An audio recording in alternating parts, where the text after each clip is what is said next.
Pablo Lopez, a 22-year-old right-hander. You're going to see a lot of young players for this Miami Marlins team. Is a team definitely in transition as they're, say, a bit struggling at 50 and 76. There you see his numbers. It'll be his 9th start on the season. Let's take a look at the pitcher scatter report, brought to you by your Tri-Honda dealers. Well, this is what he has, folks. This is in the order. Fastball, changeup, curveball. It's not overpowering, but he pitches.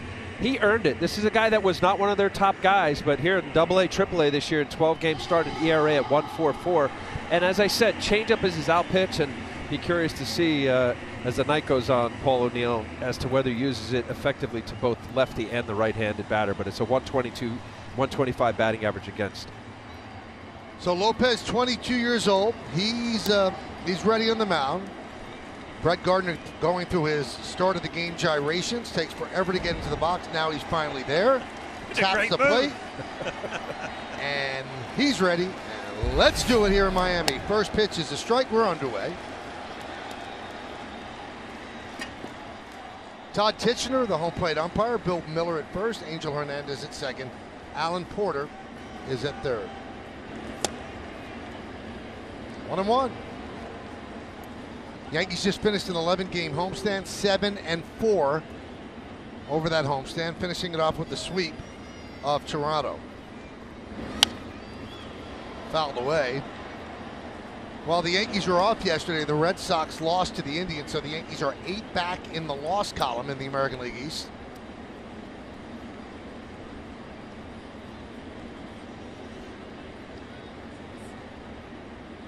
One-two. Swing and a tip into the glove of Real Muto. One away.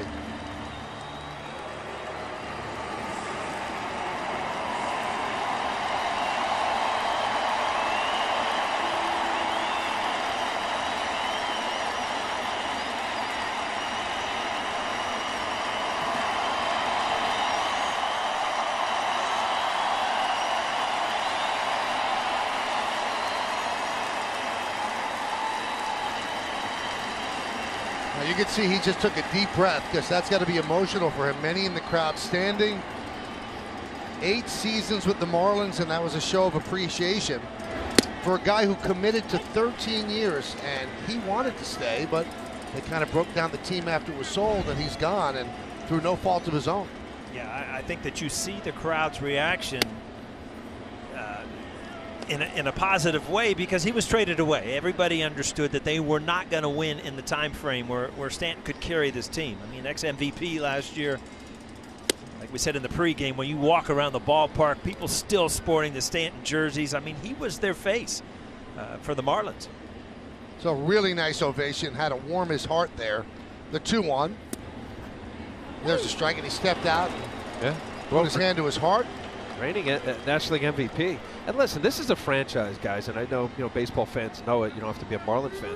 They really hit sharply and a base hit for Stanton. Past a diving Anderson, so Stanton with a leadoff single. It's very hard to do. I mean, you walk up there, your mind goes elsewhere for a little bit, and then you have to lock in and try to hit. Too many other things going on, but good first at bat for Stanton here. To finish my point, they haven't had great players that have stayed a long time. I mean, a reference to Mr. Marlin and Jeff Conine, but even the years of winning both world championships in 03 and the year that I was here in 97, they dismantled literally the following year. So to have a guy for 8 seasons and be as great a player as Giancarlo has been, well deserved. There's Aaron Hicks. Hits sharply to Dietrich. He touches the first base bag for the double play. No runs, a hit, no errors, and because of the DP, nobody left on base. So Stanton with 117-mile-an-hour exit velo on the single, but the Yankees don't stop the first. Nothing to show for it. Now let's take a look at the Marlins send up to the plate, and their starting lineup brought to you by Lexus. Rafael Ortega in right field, he'll lead off. JT Realmuto will catch, he'll bat second. Hitting third, good third baseman, rookie Brian Anderson. Derek Dietrich at first base will clean up. Batting fifth, the second baseman, former Yankee Starlin Castro. Austin Dean in left field is going to bat sixth. Batting seventh, the shortstop JT Riddle.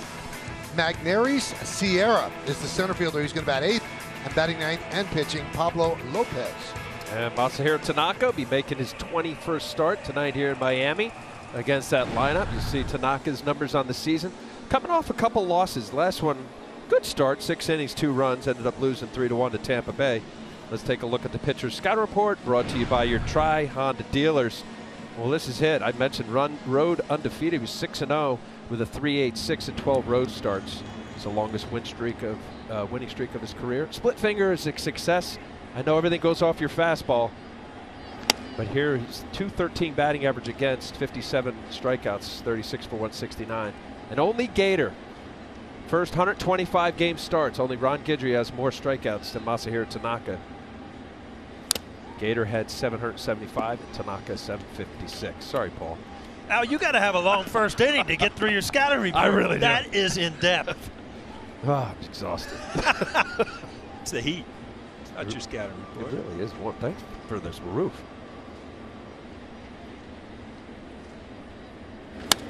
Ortega fouls one off the other way.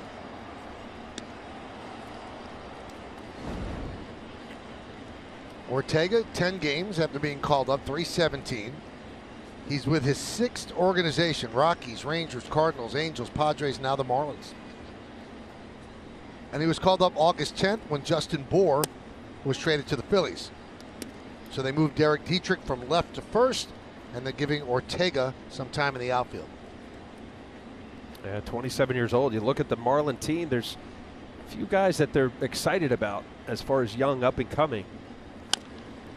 Brian Anderson, the third baseman in particular, he's 25 years old, 3rd rounder out of Arkansas. But I think they're at a part of their season where, you know, while it doesn't look good in the standings, they're still looking for guys as to who's moving forward. Last place in the NL East at 50 and 76.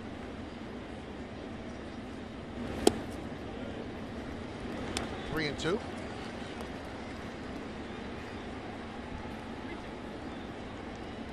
Yankees had early BP today, and while they took BP, the roof was open. Very, very hot day in Miami. And Ortega with a leadoff walk.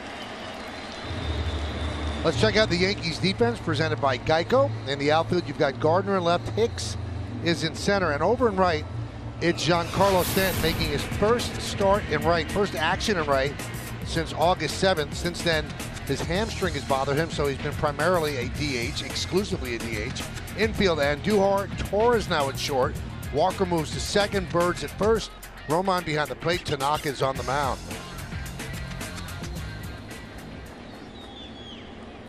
Here is JT Realmuto.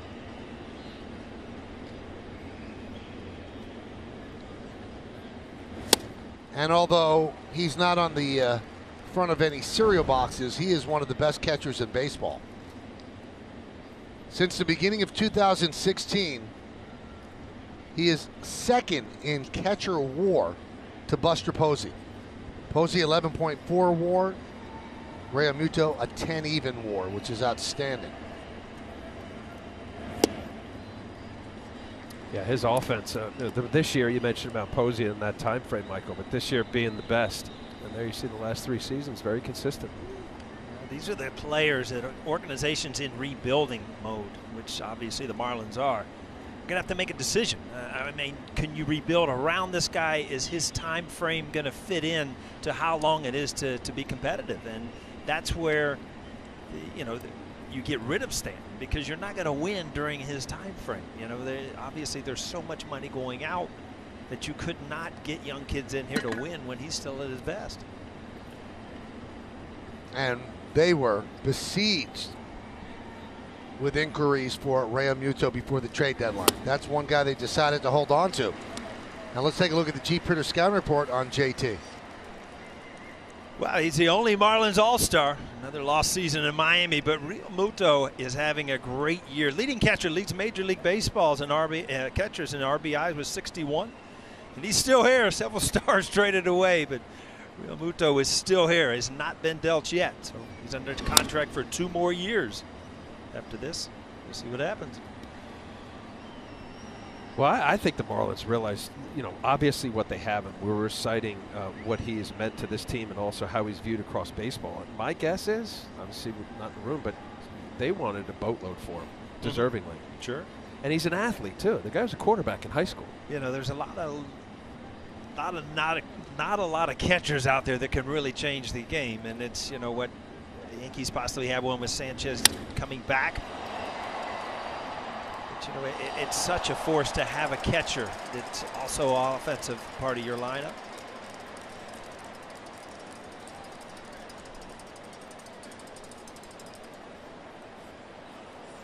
Man, he's also, you know, I think it'll be interesting. Do you stay with he'll be 28 next spring. You know, he's a young man with a family. Do you take a team-friendly deal to get security? You know, again, it comes down to where you want to be in a couple of years. Do you want to be on a team with an opportunity to win, or do you want to be in a rebuilding process where you know you're going to get your brains beat in and day out? And there are some Marlins that are gun-shy about hooking up long-term. Again, Stanton gave it a lot of thought, signed a 13-year deal with a blanket no trade, thinking that, you know, with the new ballpark, they were locked in to try to win. And then the sell-off began once they sold the team and the payroll was too high.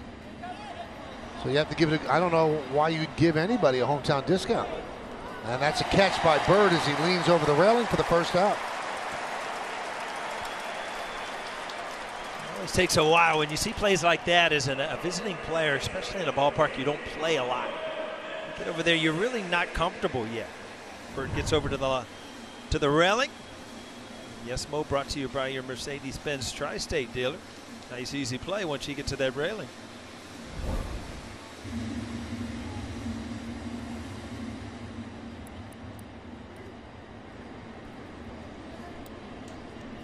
Here's Brian Anderson.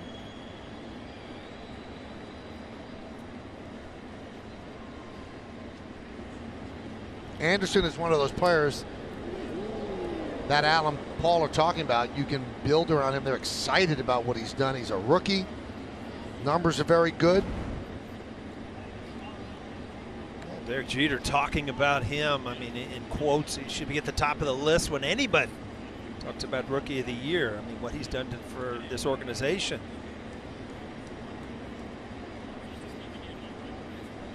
They're waiting to see if Ortega came off the bag. Ooh. And he did. I believe he's out. Well, they are challenging, so a good catch by the Yankees. In the meantime, we can look at his little white boots, little white Willie White Shoes Johnson's out there. Don Mattingly saw the replay. We know it was pretty much inevitable. Right there, everything's okay, but we're off the bag. I know it's part of replay. Oh, I know. Like, yeah. do we really need to see every millisecond, huh? Yeah, I mean, I know if he's off the bag, he's out. Oh, wow. When you hear cheers crowd here, yeah. When you hear cheers, you know there's more Yankee fans. Yeah, this is definitely the South Bronx right here. A lot of Yankee fans have made their way to Miami, and a lot of people live here that are Yankee fans. If I could bring some more people down here, you know what I'd bring, Michael? Who? The NYPD, because nobody helps the traffic down here. I'm getting off an exit today. Nobody's helping. I'm sitting out there just watching 3 cars at a time go through the green light. I'm like, wow. And they overturn it, so he is out. Another pickoff for Tanaka.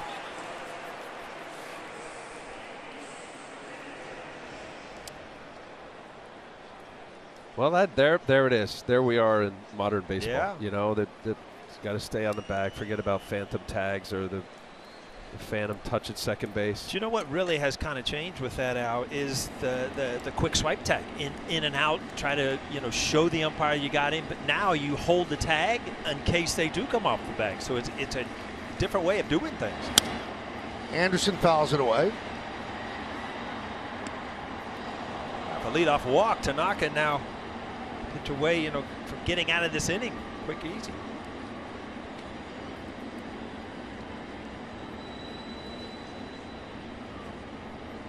And the 0-1. 1-1 on Anderson.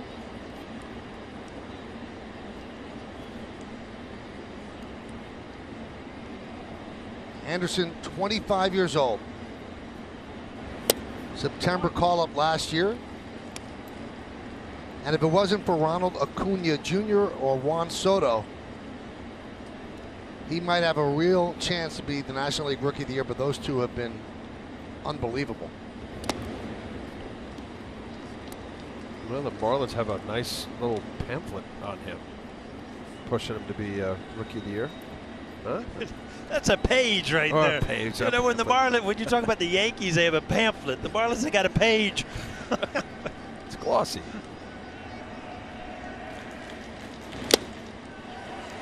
Three and two.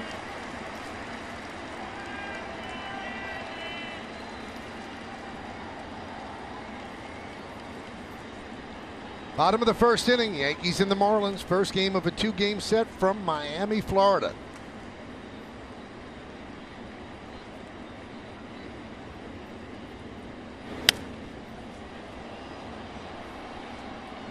Nice catch by a fan on the third deck, first row, bare hands.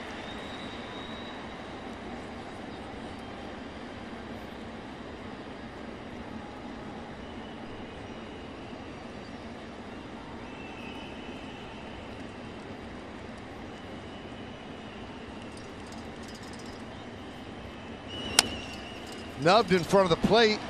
Tanaka makes the play, and that will do it. No runs, no hits, no errors, and because of the pickoff, nobody left. We'll go to the second inning. Brought to you by our good friends at Geico. Dean, Sierra, and Ortega left to right in the outfield. Infield is Anderson, Riddle, Castro, and Dietrich. That's third to first. Real Muto behind the plate, and Lopez is on the mound.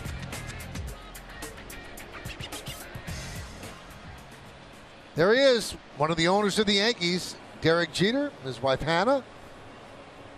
He's not one of the owners of the Yankees. I think he's owners of the Marlins with his wife Hannah.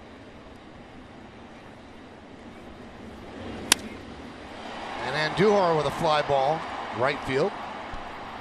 Ortega makes the play, one pitch, one out. Derek's parents are actually on the field. Stands, right? yeah, and on the field as well. There's probably a pack and play behind G and his wife there. Well, his daughter just turned a year. Right.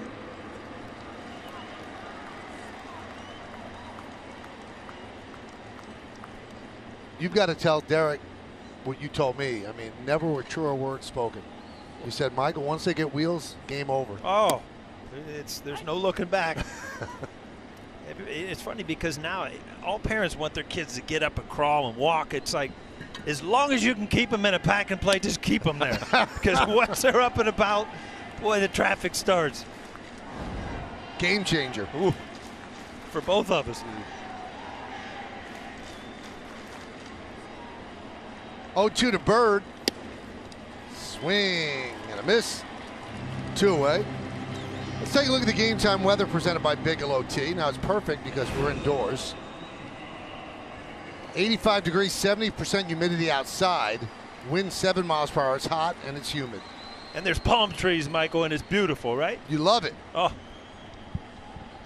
You know, it's funny. You look through that window on this level, and you see the sky line of Miami. But down on the field level, you really, because of the angle, don't see that. So we get a little different view here. It's nice. What do you see when you're on the field? Just sky? Yeah, just kind of the big left yeah, field. like that. Yeah, it's just kind of open. You know what's amazing to me is you look at this ballpark. It's not a great hitter's ballpark. No. 407 to center, way out there in right center, and Giancarlo Stanton putting up the numbers he did last year in not a hitter-friendly ballpark. Gleyber Torres Nice. just extended his hitting streak to 5 straight with an infield single.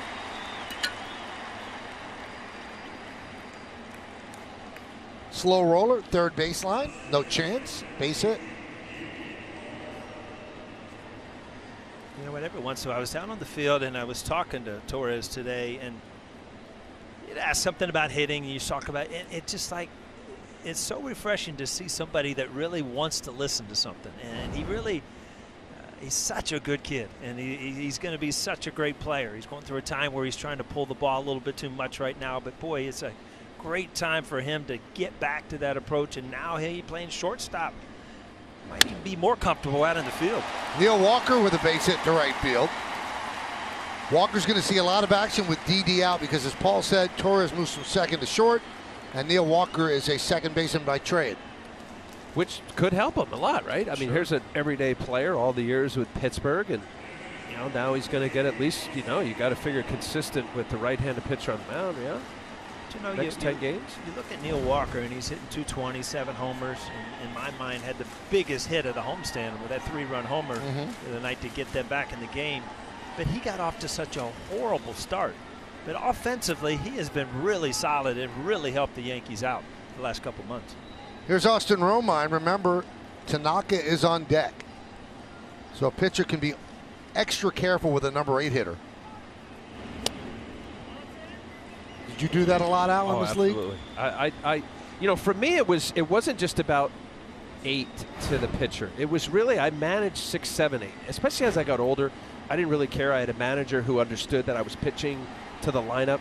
So yeah, if the matchup meant that I had to pitch around to eventually get to the pitcher, I wasn't throwing this guy a strike.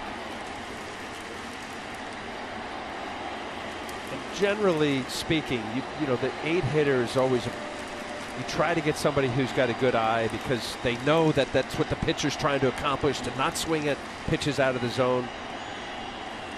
Generally, you're a little bit higher average, not a home run guy, contact guy. Pickoff is on, and he's in there. Just barely. Timing play. Castro right there, the throw right there. And Gleyber Torres slow to get up. Let's see, when he goes back, every once in a while you catch that bag and kind of wrench your shoulder a little bit. It looks okay. Not even a stubbed a finger. Well, it's effective. Now, Gleyber Torres knows he has that. You got your second baseman in Castro keeping him close. I always thought all of that meant if it was a hard base hit to the outfield, the bang-bang play at home. Gets away from the catcher, going to third is Torres. Good read by Torres. Almost looked like a foul ball, but he got a good read on it. Makes it much easier to score now from third.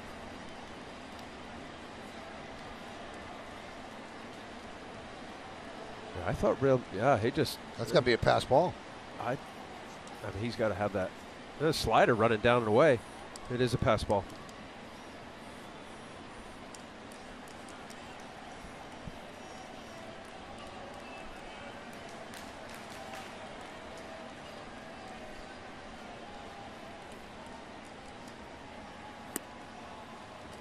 Paul, tomorrow you have to sit in the middle. Why is that, Aout? Because he's left-handed. He's going to write all over the sleeve of my shirt with his pen. He talks with his hands, too. He waves it around. You got bruises on your right side. I'm telling you right now. You move next to me. You're right-handed. Then you have bruises on your left side. We'll get you from both angles. Buy his shirt. 2-1. 3-1.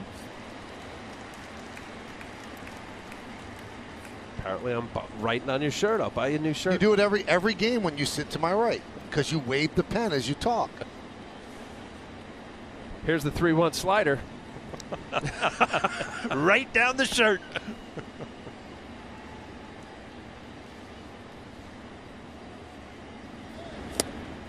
Paul, we were at lunch with Al today, and he actually believes he can do play-by-play, so we might let him do it one of these innings. Really? Yeah, he's confident. Give me a little heads up so I can run and get some dessert in between. And I hope it's a long inning because he's got a lot of ammo.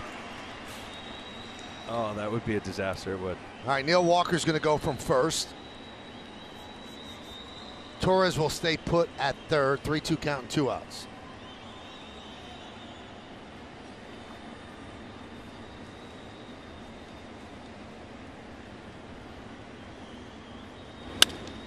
Line to right field. Foul ball. Almost snuck a little piece of cheese by him. You know the pitcher's on deck. You throw him slider. He threw 4 sliders, 1 fastball up the plate to just show him. And Romine almost kept it fair. Here comes another slider. Stay on it, right center.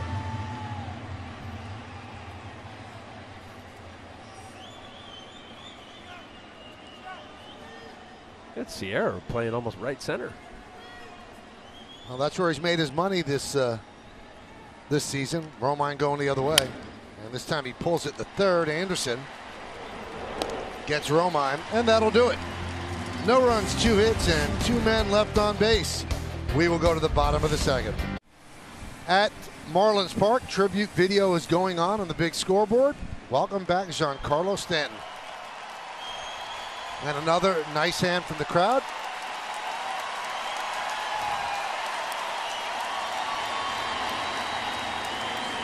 When he first began here, he was Mike Stanton. And then decided to go with his given first name, Giancarlo. And that's where he is right now. I mean, I know you were touching on it. Not an easy place to hit. This place, prior to a couple years ago when they moved the fence in a little bit left center, right center, this is not an easy place. I mean, what he did last year, phenomenal season. A little scouting report you keep in your pocket this day and age. How you like that? He's looking at his stats from last year. Right. That's right. MVP. Back of the Marlins baseball card right there. They'll pump you up. Here's Dietrich. And a strike.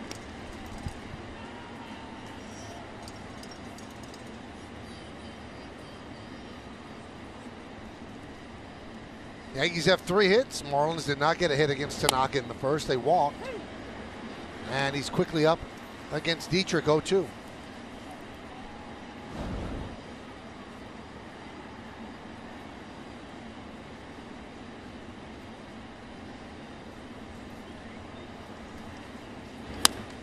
Hit sharply and past a diving Walker into right field. So Dietrich with a leadoff single.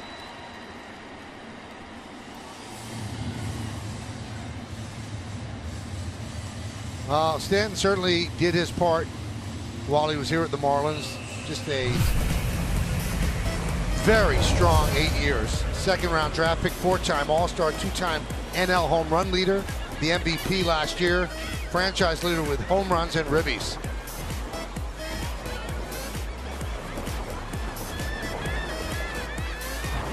And when they did all the house cleaning here, when Bruce Sherman and Derek Jeter bought the team, they had a little bit of an issue with Stanton because line drive caught by Torres, fires to first, double play. Dietrich too far off the bag on a ball hit in front of him.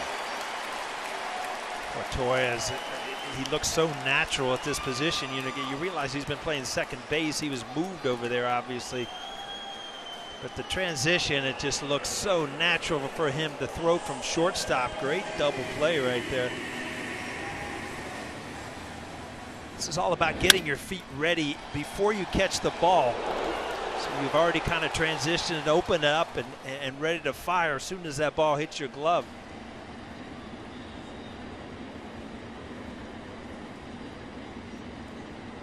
There's Austin Dean. Anyway, when it comes to Stanton, he had a no trade clause. So they tried to trade him to the Giants. They had a deal. They tried to trade him to the Cardinals. He turned it down. He wanted to go to the Yankees or the Dodgers. And he turned down the deals to the Cardinals and the Giants. He looked at their farm system and did not think their future was as bright as the Yankees or the Dodgers.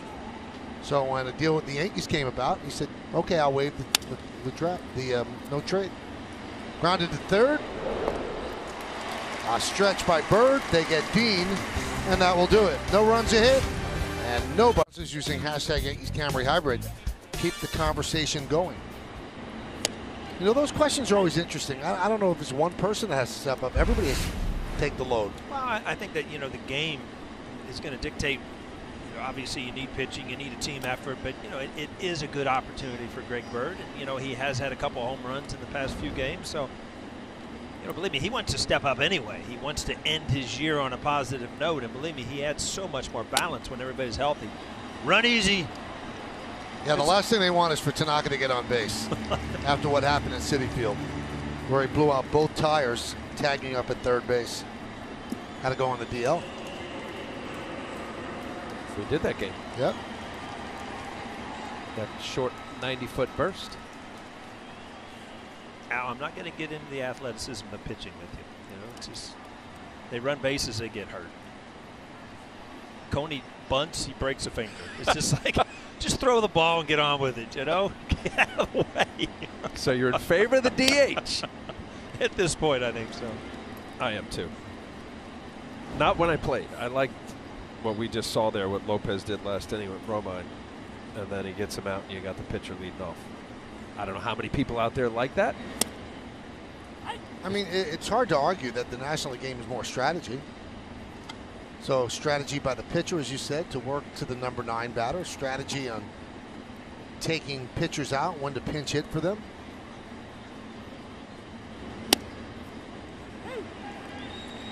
But last stat I saw was like pitchers are hitting 117 this year, something like that. That's bad. Yeah. Well, and also too, if you the National League brand of baseball was what? Hit and run, stealing more bases. Not anymore. Small ball, bunting. Right. So if that's all taken out and you still have a pitcher, then it becomes less interesting. 2-2. 3-2 on Gardner, who struck out in the first inning.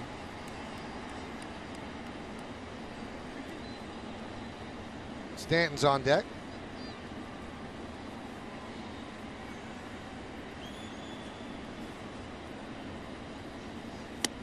And a walk to Gardner, and that will bring up Stanton, who singled his first time up.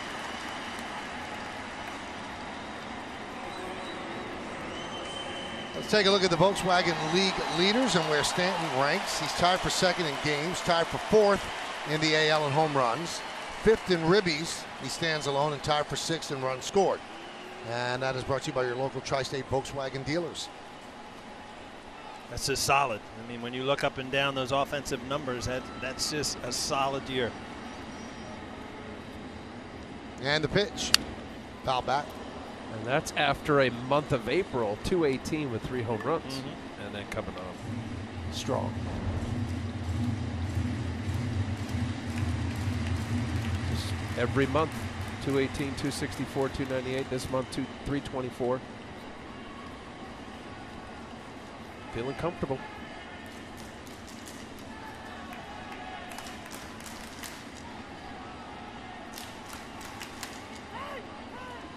Now, most athletes are creatures of habit. They do things at a certain time every day. And when you talk to Marlins teammates, they were not surprised he got off to a slow start. First of all, playing in cold weather, which he's not used to doing, and then being in a new position where, you know, his daily routine has been upset. He probably got in the car at the same time wherever he lived in Miami, got to the ballpark, knew which way to go, knew when to lift his weights, and he just had to get into that routine with the Yankees. He's too good of a player to have hit 210 all year.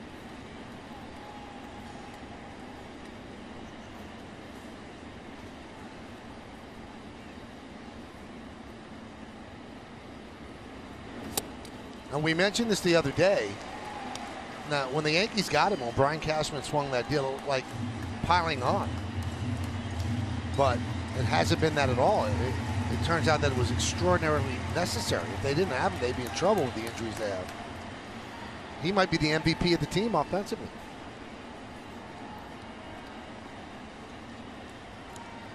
Well, who else would you consider?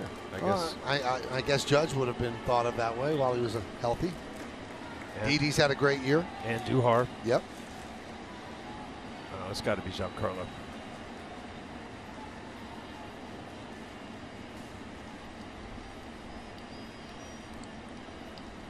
One, two. Little bit high, 2-2. Little flinch from the umpire right there. How you love that one, right? Oh, look good. Let's see how high it is, Michael. Where is that? That's not high. I think he missed it. Todd Tishner, who played umpire tonight. Runner goes. Swing and a miss. No throw. A stolen base for Gardner.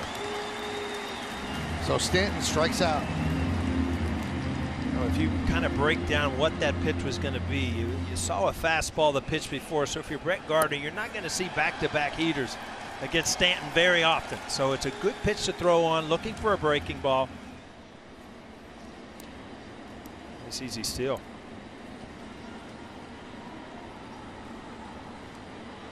So second runner in scoring position in the first 3 innings here for the Yankees. And here's Aaron Hicks. He hit the ball really hard in the first inning, but it was snared by Dietrich, who turned it into a double play.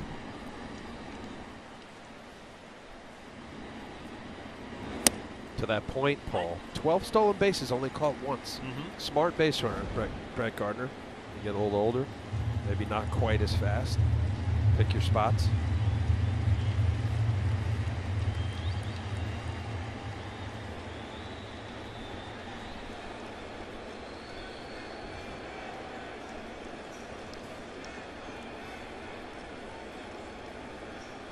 You had your best stolen base year last year in the big leagues. 20-something. I had a couple of times with Cincinnati, but yeah, I mean, I took more pride in it then because it was kind of a guessing game. That's why I, kind of commented on Brett Gardner, where, you kind of get in a rhythm of what the pitcher's going to throw, try to steal on breaking balls, especially pitches they're going to waste in the dirt. Give yourself a much better chance of stealing the base.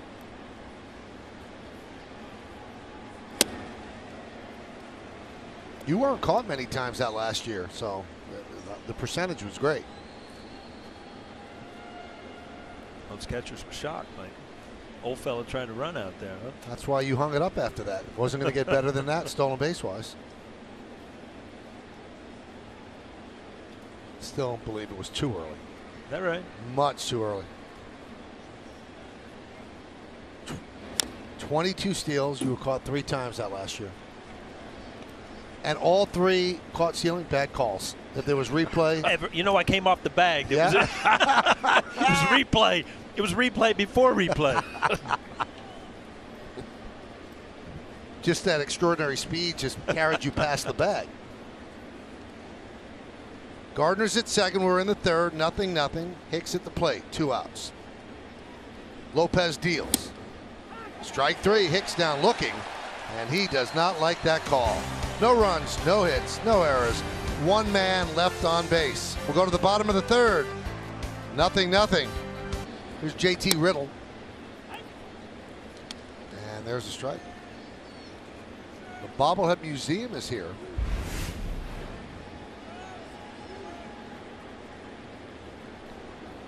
There's a separate case for Michael.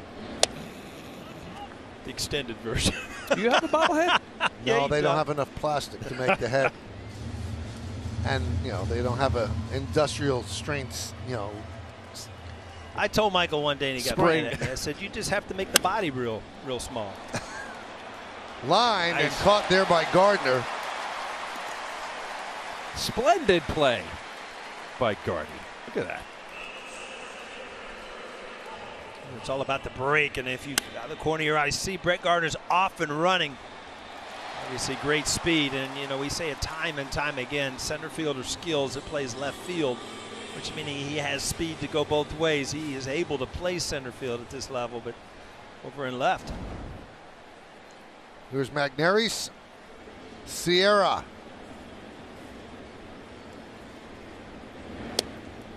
Shows bunt, takes a strike.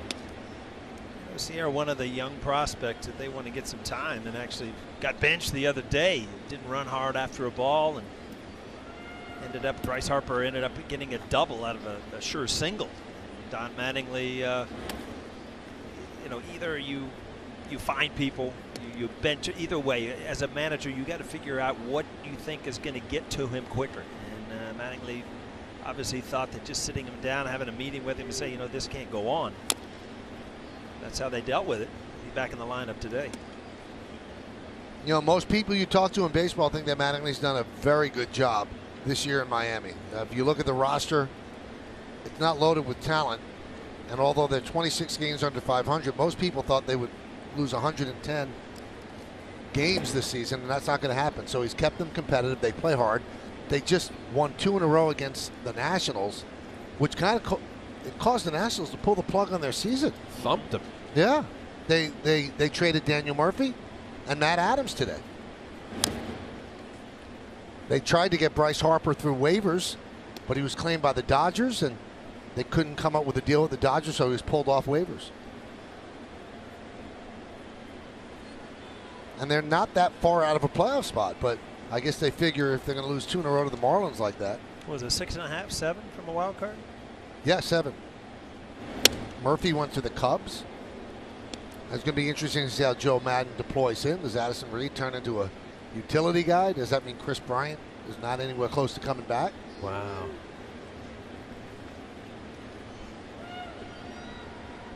Well, if there's a guy that could do it, right? The master of multiple position players.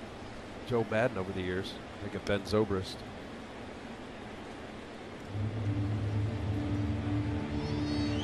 Well, back to Don. Yeah, I think he's done a heck of a job. I do. I mean, you look at, just their pitching, most every metric. It's the bottom 4 or 5, and pitching has been a struggle for sure. They've hit better than they've pitched.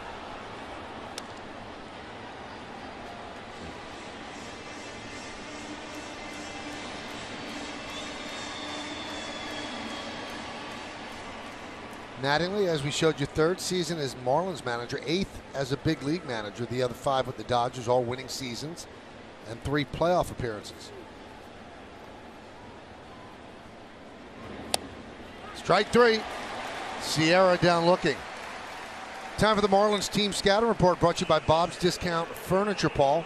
Well, let's not sugarcoat it. They're light hitting. 2nd fewest runs per game, only ahead of the Kansas City Royals. And poor pitching, allowing the 6th most runs per game. Highest bullpen ERA in major leagues, over 5. And newcomers, well, they're going to bring a lot of guys in as tryouts for next year. So what you do to finish this year, well, we just saw Don Mattingly, how you can impress him is going to only help your chances next year to be part of this team.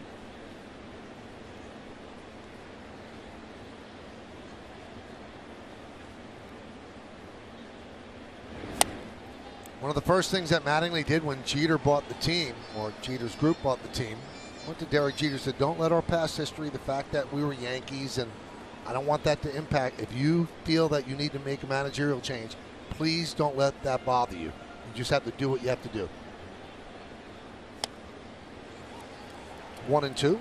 Got to be a weird thing because, you see Jeet, obviously Mattingly was kind of everybody's idol as you were going up through the Yankee organization.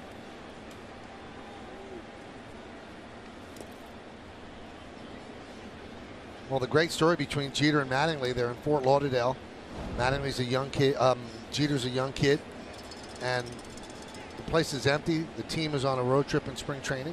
They were left behind to work, and they're coming through the left field fence in Fort Lauderdale, and Mattingly said, let's run to the dugout. And Jeter said, why? He said, you never know who's watching. That's a good story, Michael. Let's go to break on that one. You got it. You got it. 1, 2, 3 inning for Tanaka. Done so far. Pitching matchup brought to you by People's United Bank. Tanaka, 1 hit over 3 innings, struck out 2, walked 1. Lopez, 3 hits in 3 innings, hasn't allowed a run, 4 strikeouts and 1 walk. Well, both pitchers, we're not seeing the every single night 95 to 100 mile an hour pitcher. You see Pablo Lopez just really spotting his fastball. He's sneaking some 92, 93 mile an hour fastball by the Yankee hitters. See the outing scoreboard, nothing. Showing a pretty good curveball, Michael. Changeup, 3-pitch pitcher, exactly what Don Mattingly kind of alluded to before the game when I spoke to him about Pablo Lopez. And quite frankly, it's refreshing for me to watch an organization, a manager, a guy's been in the game a long time, appreciate somebody who you don't have to throw it to light up a radar gun and throw it 95 and 98 and get whacked all around the field. Now, I'm still impressed with guys that throw hard, but if you can pitch and show 3 pitches, I'll take that guy. It's funny that you're looking at Mattingly there. I was working out today, and I had my headless phones, the earphones, right? Well, if you get a call, the phone talks to you, and most of the time it's like you're in the middle of the set. It's Michael K. I'll call him later. Wow. Al later. Well, yeah, we'll see what Al wants, but it was like, all right, who is it? And it said, call from Cap Mattingly. I got him stored as Cap Mattingly, Cap Mattingly. I'm like, oh, I better take this one right in the middle of my set. What did Cap Mattingly say? He just wanted if I was in town, and he was talking about the team a little bit, and he said he's really enjoying what's going on because there's a purpose behind it to rebuild the team, and as long as the kids are playing hard, I mean, you're just outmanned. Let's face it. If I got a better better players than you, My name is Mattingly. See that? Oh, was he named after him? Of course. There's a lot of kids named Jeter. Oh, that's good. And you see, the one thing that the times that they just don't show up and don't show the enthusiasm. Those are the times that you sit down and have meetings with young kids. But other than that, he's enjoying the process.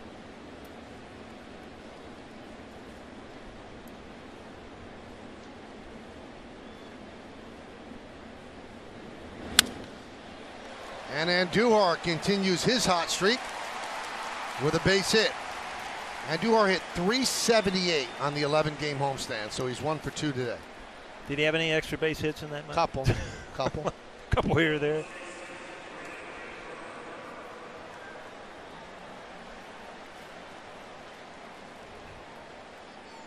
Now, Paul, you played with a lot of great players in your career, but I always sense in talking to you that there's a special place for Mattingly with you. Yeah, he was really kind of the first guy that I met when I was traded over, and at that time, basically became my closest friend on the team. And he made the transition for me much easier than it would have been. And just talk about respect to just watching the guy, and that's all I knew about the Yankees, because there was no interleague back then. It was Don Mattingly's team, and if you think about him rebuilding, I mean, if he wasn't on great teams with the Yankees. He was a great player, but he was not on great teams. But there's not a Yankee fan alive that doesn't know the name Don Mattingly. Obviously, Siri doesn't know. She says Mattingly. Mattingly, close enough. 1-1. 2-1 on Bird. Well, also, I'll further that. Having been a 21-year-old rookie with Don Mattingly as my first baseman in September of 1987, along with Willie Randolph and Gator and guys that 3 years prior was watching, he was not only Yankee baseball, Paul, and I know you know this, he was baseball for that window. It was Donnie baseball. High fly ball, shallow right. Castro's there. I love that story you tell, Al. There's a guy on base, you just get called up. Yeah. And you look around the infield. Oh my God, amazing! Honestly, I don't know your first game, but here I am, 3 years out of high school, 65-ish miles in Ocean County. I'm pitching for the New York Yankees, and I don't know who was on base, and Mattingly looks at me, goes, "I got the bunt on this side." I'm looking at him like, "Oh, okay." And then Willie goes like this, "I got two," and I'm looking around, and I get back on the mound. I'm like, "Oh my God, this is awesome!" I got two with Willie Randolph. Mattingly's telling me he's got first base side, and I still got to go pitch and get somebody out. It was one of those moments we just said, "Okay, all right, come on, be cool about it." I got, you got to do your thing. You're facing Molitor and Yount and Babe yell from right field, "I got the fly ball." It was Winfield. Oh, okay, Winnie. Winnie, Henderson. Michael, he's kind of a name dropper. Yes, I'm he is. sorry, man. It was a thrill for me. It only lasted like 2 weeks.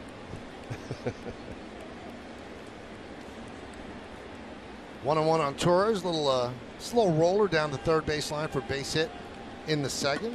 Now has a 5-game hitting streak where he's 7 for 16.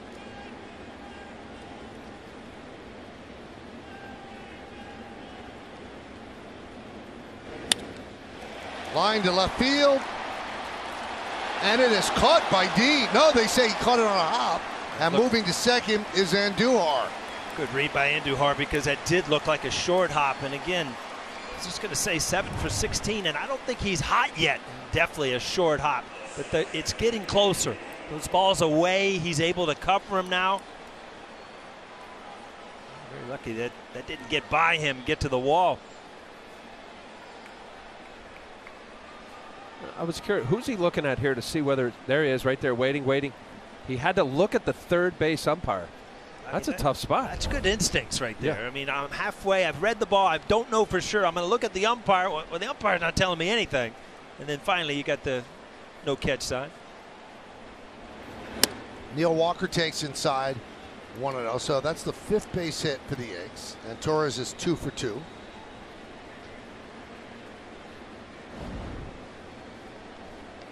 Michael, we've said it over and over again when you play teams that are used to losing. It's very important to try to get ahead early, and then they do what they do. They lose. You keep them in the game. somehow the crowd gets involved, and then they think, you know, this is kind of special. We got a chance to beat the Yankees. So more pressure on the Yankees early in the game to try to put the Marlins away, if you ask me. It's a great point. And look at the crowd. They're averaging 9,000 a night here. Worst in baseball. And the upper deck is filling up nicely. Whether it's a Yankee crowd or not, they're in front of a big crowd.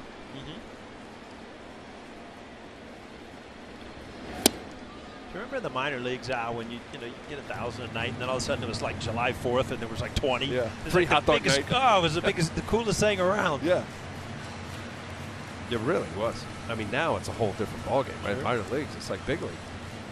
But how special has Yankee Stadium been this summer? I mean, 20-some, I think 20 or 30 sellouts so far, Michael. I mean, they've been drawing. The people are coming.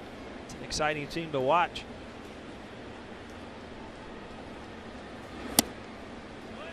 Three and one.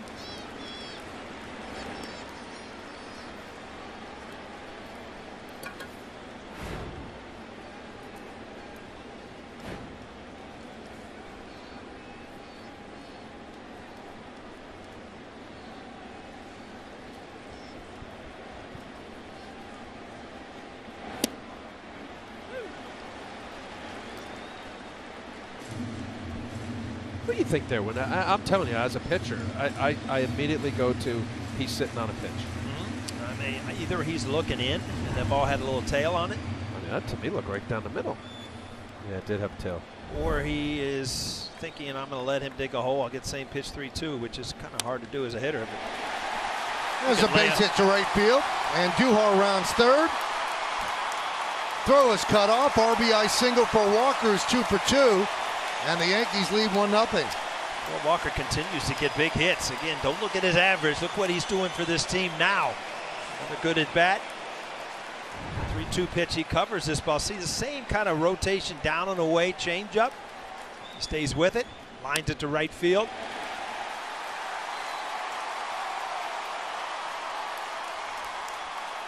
You know, because that play is behind Torres, he really can't get a feel whether he's going to go home or not. So you pretty much have to turn around and look, and by that time you can't go on to third base.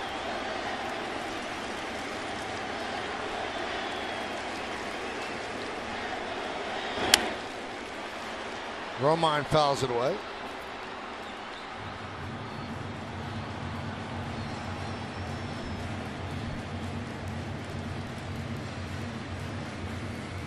The last 30 games for Walker is a .284 hitter. Remember his first 55 with very little spring training, except with the other free agents that didn't get signed, 185. So a terrible start, but he certainly picked it up.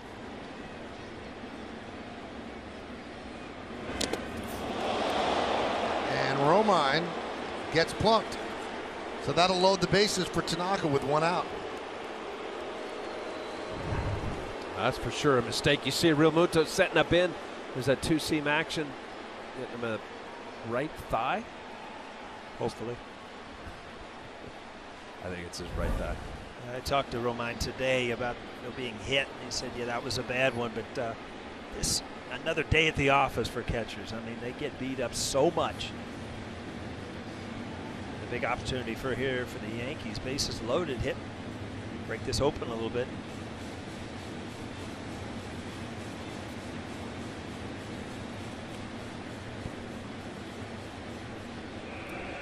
Well, as bad as the pitcher is, and I've been in this boat, where you're almost most likely going to hit a grounder if you don't strike out. I'm all into, like, lay a bunt down. A little push bunt? Just a push bunt. You know, if it's a play at home plate, okay, it's still bases loaded, 2 outs. And if you're going to push bunt, you just want to shoot it over there, make the second baseman field the ball. You jog to first. Torres jogs home.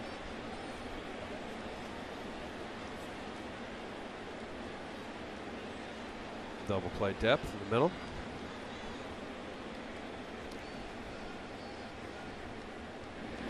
Yeah. Missed the bunt. Good try. I mean, you can see by the angle of his bat that he was going to try to run and push it towards second base just to get that run in. You know, again, as an American League pitcher, just not a lot of time spent on these situations and trying to do it, but it was the right idea. His hand is, look at his right hand too. That's dangerous. Talking about David Cone. That one is looped to Castro, who drops the ball, but the infield fly rule was called. So he's out. Tanaka is, and the bases remain loaded. Tanaka looking at his hands thinking, that didn't feel too good. Now you know as a pitcher what it feels like when you get jammed. See ball all in it, broken bat, moving pretty well. See that little leg kick there? I think he's had a few cuts in his career.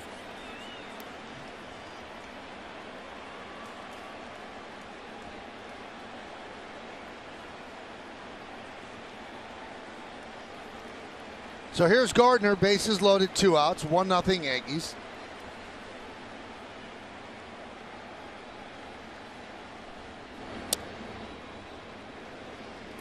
One and 0.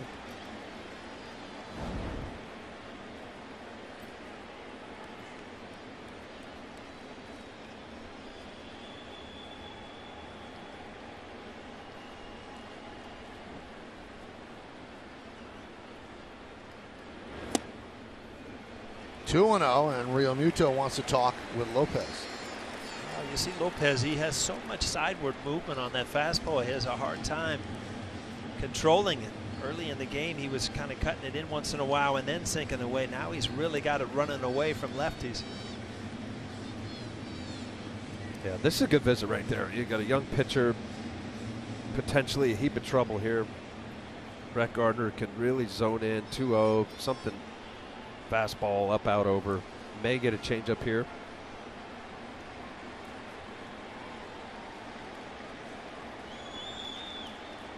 Let me ask you something out. Just as effective for a catcher to come out for a little visit than have the pitching coach come out? Yeah, especially if you have a relationship with him and the catcher knows what he's doing. I mean, you know, some guys, they don't You'd actually rather have that then, huh? Yeah. Okay. Yeah. I think with the pitching coach, it just becomes a bigger scene. Right.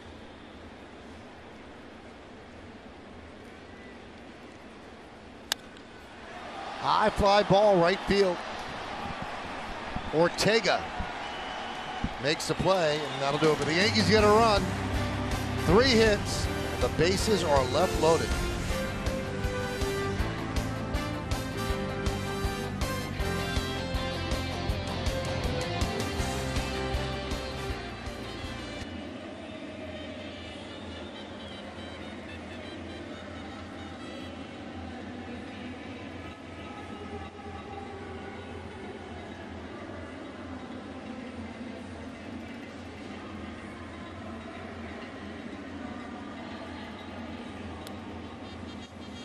Whole deal.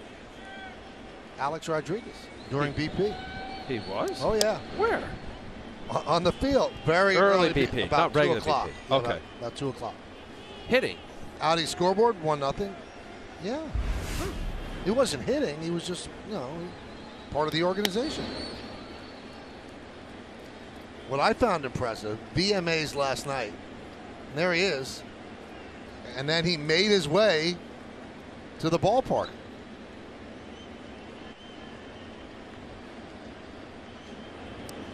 Where's the VMAs? In New York. And Jennifer Lopez received an award. And Alex was dressed in a, I think, kind of a, kids all over him in the audience, right? Trying to tape J-Lo. There's a base hit for Ortega. Kind of had a velour, tuxedo jacket, maroon. Did you like it? You look good, yeah. Could you pull that one off? Of course I could. Yeah. Especially with this new weight loss. I was just gonna tell him, Al, is the man sporting like some short shorts and a Speedo now? He said he lost like 60 pounds. I did not say that. That's a lie. I said 22. Oh, but you want to lose 42. Oh, 42. You know, Mama, she texted me the other day, hey, Michael looks great. That's right. I would not bring it up on there. The man we wouldn't have even got him out there. His head got so big. Got so bigger. You know what, though? All kidding aside, it's impressive stuff, man. You're doing well. Thank you. Snap throw to first as Ortega is back.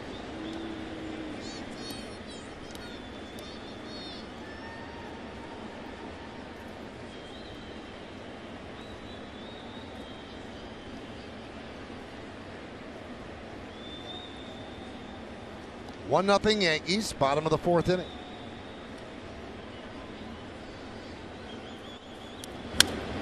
Fouled away. Al, I walked all around this ballpark. They've got odes to their history. I couldn't locate a lighter picture anywhere. I'll find one tomorrow. I think I know where it is. Really? Yeah. That's back when they wore the teal, too. That's right. And he pitched Game 7 of a game they won a championship. Should be all over it. Pitched a no-hitter here. I'll find it, too. You're going to find it, Paul? I'll find it. I saw, you know, it's funny because you go through the hallways and, you know, they do have history of their players and stuff, and I forgot he played here and stuff like that. So it's, you know, they have had some good players over the years. Well, they have. Now, you were a Yankee for the second time for a couple of months. Did you not get along with Jeter? Has he deleted all the photos? Oh, there's a what is that? Al bobblehead. Bobblehead. Yeah. That actually looks like you. A lot of bobbleheads. You know, it looks like Dave Rigetti a little bit. Yeah, it does. They just put a new uniform on and called it Rigetti on the other side.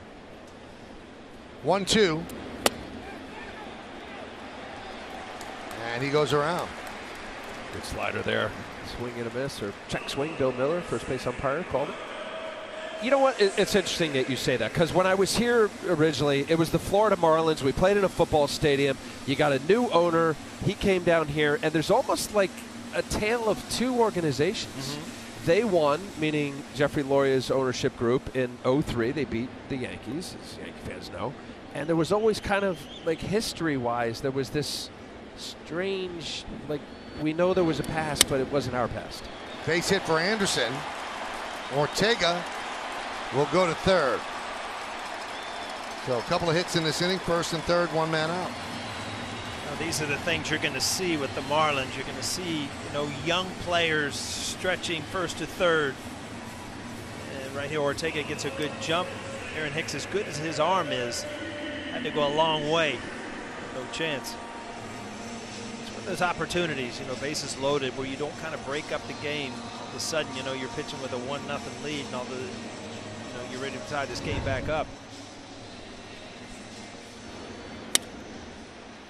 So Ortega, right before he gets to the bag, makes up his mind. Boom, I'm going.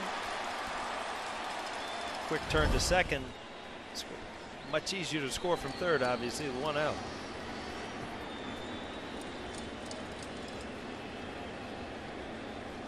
So first threat for the Marlins here, one man out. Dietrich at the plate.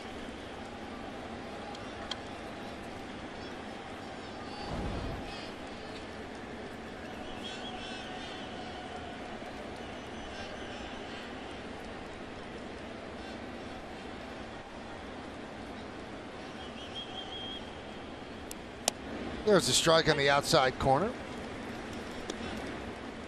After playing about 3 weeks without a day off, Yankees had one yesterday. They're going to have another one on Thursday, and then they'll start a 4-game set against the Orioles in Baltimore. One of the days is a doubleheader, as the Yankees still trying to make up all their cancellations this year, postponements.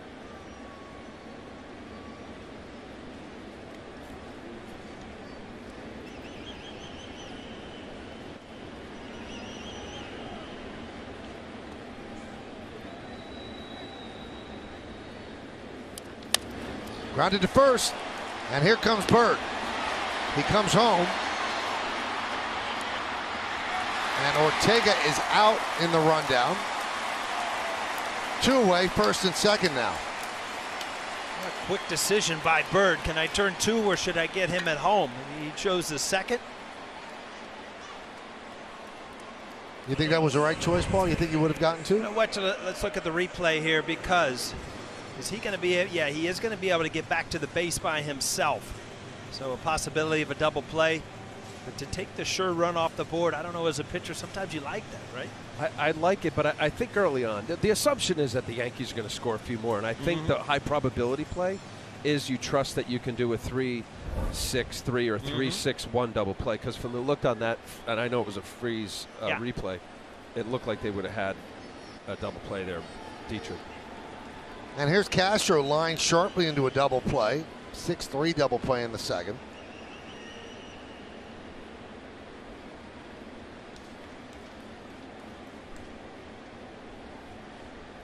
He's very quietly, as he always seems to do, had a very good year. So he has 139 hits, which is tied for 5th in the National League. He's actually 1st in the National League with 23 infield hits, and that's good for 3rd in baseball.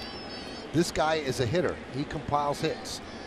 He does, boy. When he keeps his approach right, and he's one of the better infield hitters in the league. Every once in a while, he'll give away at bats trying to do a little bit too much, hit home runs. Just a good, solid major league hitter.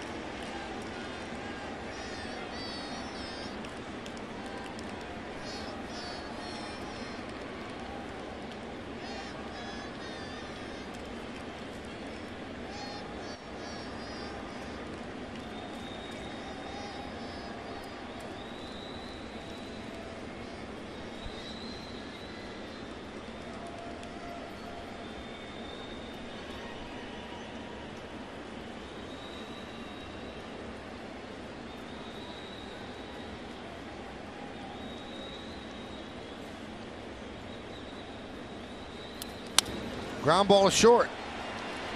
Torres gets Castro, and that'll do it. No runs, 2 hits, and 2 men left on base. Let's go to the 5th. American League wildcard standings right now. The Yankees first, and the A's and the Astros are tied for that 2nd spot.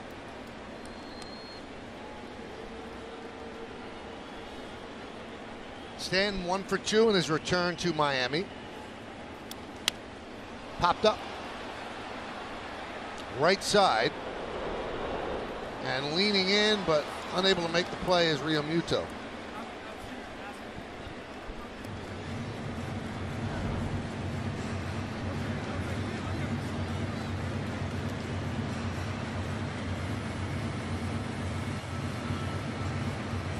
GMC scoreboard 1-0 Yanks.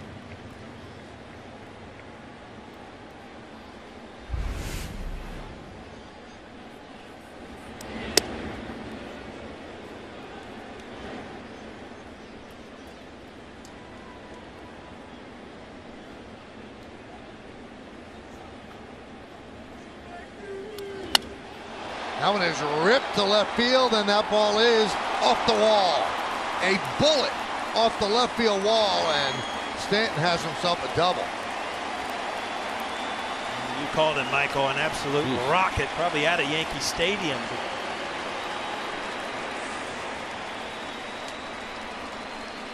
Again, I think that everything he does well in this series is just a relief. I mean, I'm sure there's a lot on his mind. Wow. Ouch. I got it. We got to see this off the StatCast. That is a lenient. Too much topspin. You got 299 career home runs. Talked about wanting to get his 300th here. Almost did it.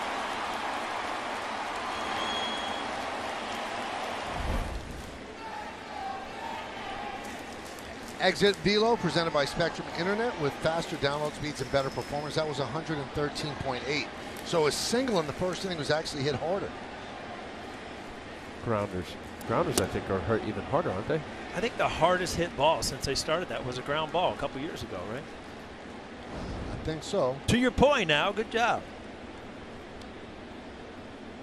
Little. Let's see, 121.7, the highest exit velo, and that was on Giancarlo, a home run. Grounded to first. Dietrich gobbles it up, steps on the bag. Moving to third is Stanton.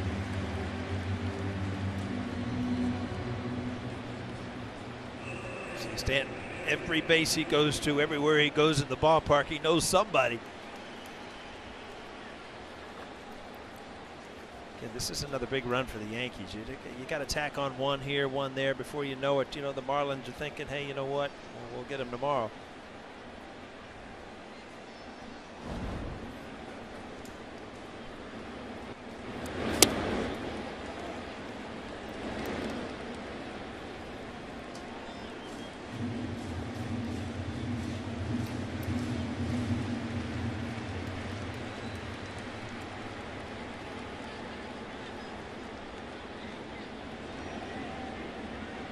The 0-1. Lined right at Castro. 2-away.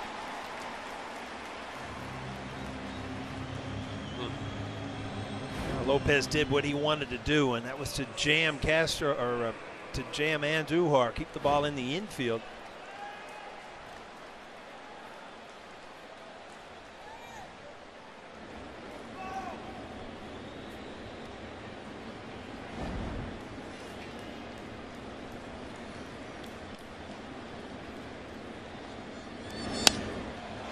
And Bird lost one to right field.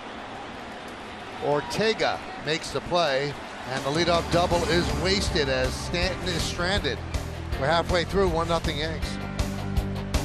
It's now time for Built for Baseball, brought to you by T-Mobile. A homecoming of sorts for Giancarlo Stanton, and many here waiting to see him wearing Yankees colors. Spent 8 seasons with the Marlins, signed a lot of autographs. That first at-bat got a great ovation by this Marlins Park crowd. He said he has a lot of love for this city and this team. There are no hard feelings on his end, wishes the organization nothing but the best, but said he realizes the situation on the other side that led to the trade, but added that he will always love Miami and miss Miami, but now he's a New York Yankee. So far, a good night for him. Austin Dean leads off, and he smashes one to left center field. On the run is Gardner looking up. See ya. Home run for Dean, and we're tied at 1.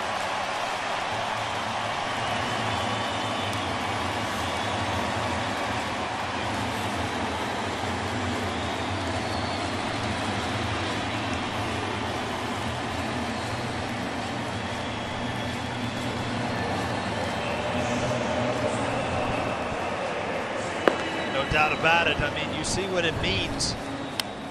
Ball hit off, hammered pretty much. You know, to see talking to it, you don't think it means something to play the Yankees? This is a 5th inning, guys, but still, I mean, if you're a young player and you're coming up and you get to play off the New York Yankees, there's a little more incentive to do well.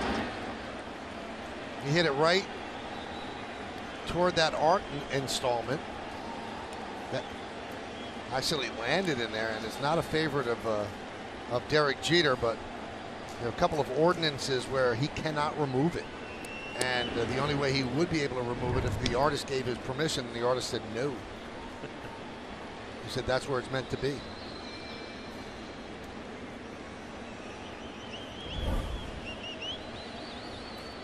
One 0.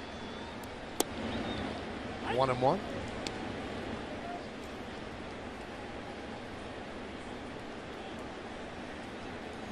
Do you have room for that in the house, Al? No. No? But it could probably go in one of these nice parks nearby. Playing some real stuff around it, be a beauty, right? What's brickling or something you could put over in that Miami, downtown Miami, with all the Brickle. Brickle. There you go. All the artwork and stuff down there. GMC scoreboard 1-1.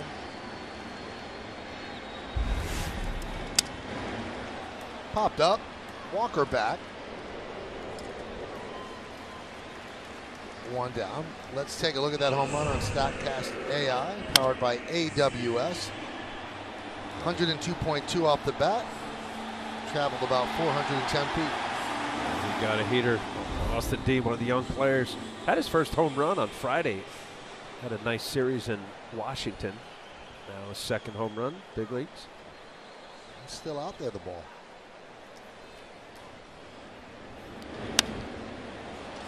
That was an Ichiro type of swing. Sierra tried the old Butcher Boy. Remember the old Butcher Boy? You would kind of fake bunt, get the third baseman coming in, and then try to slap it by him. Like a running. That is Ichiro.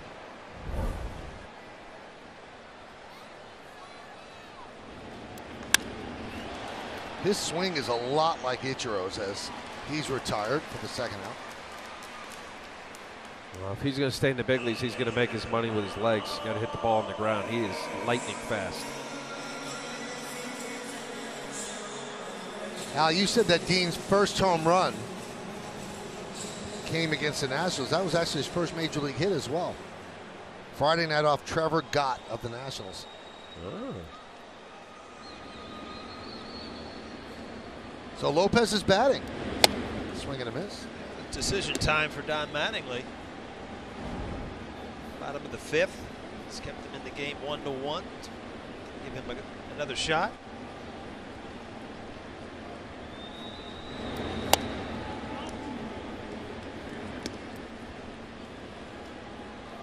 Better.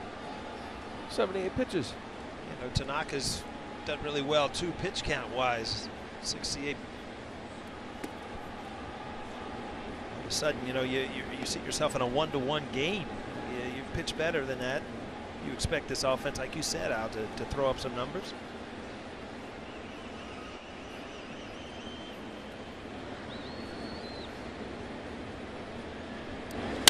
Ground ball to third, backhanded by Andujar. Lopez is retired, but the Marlins have tied the score. Austin Dean, 24 years old, crushes one against Tanaka. And when it lands, it's a 1-1 game here in Miami. Smile.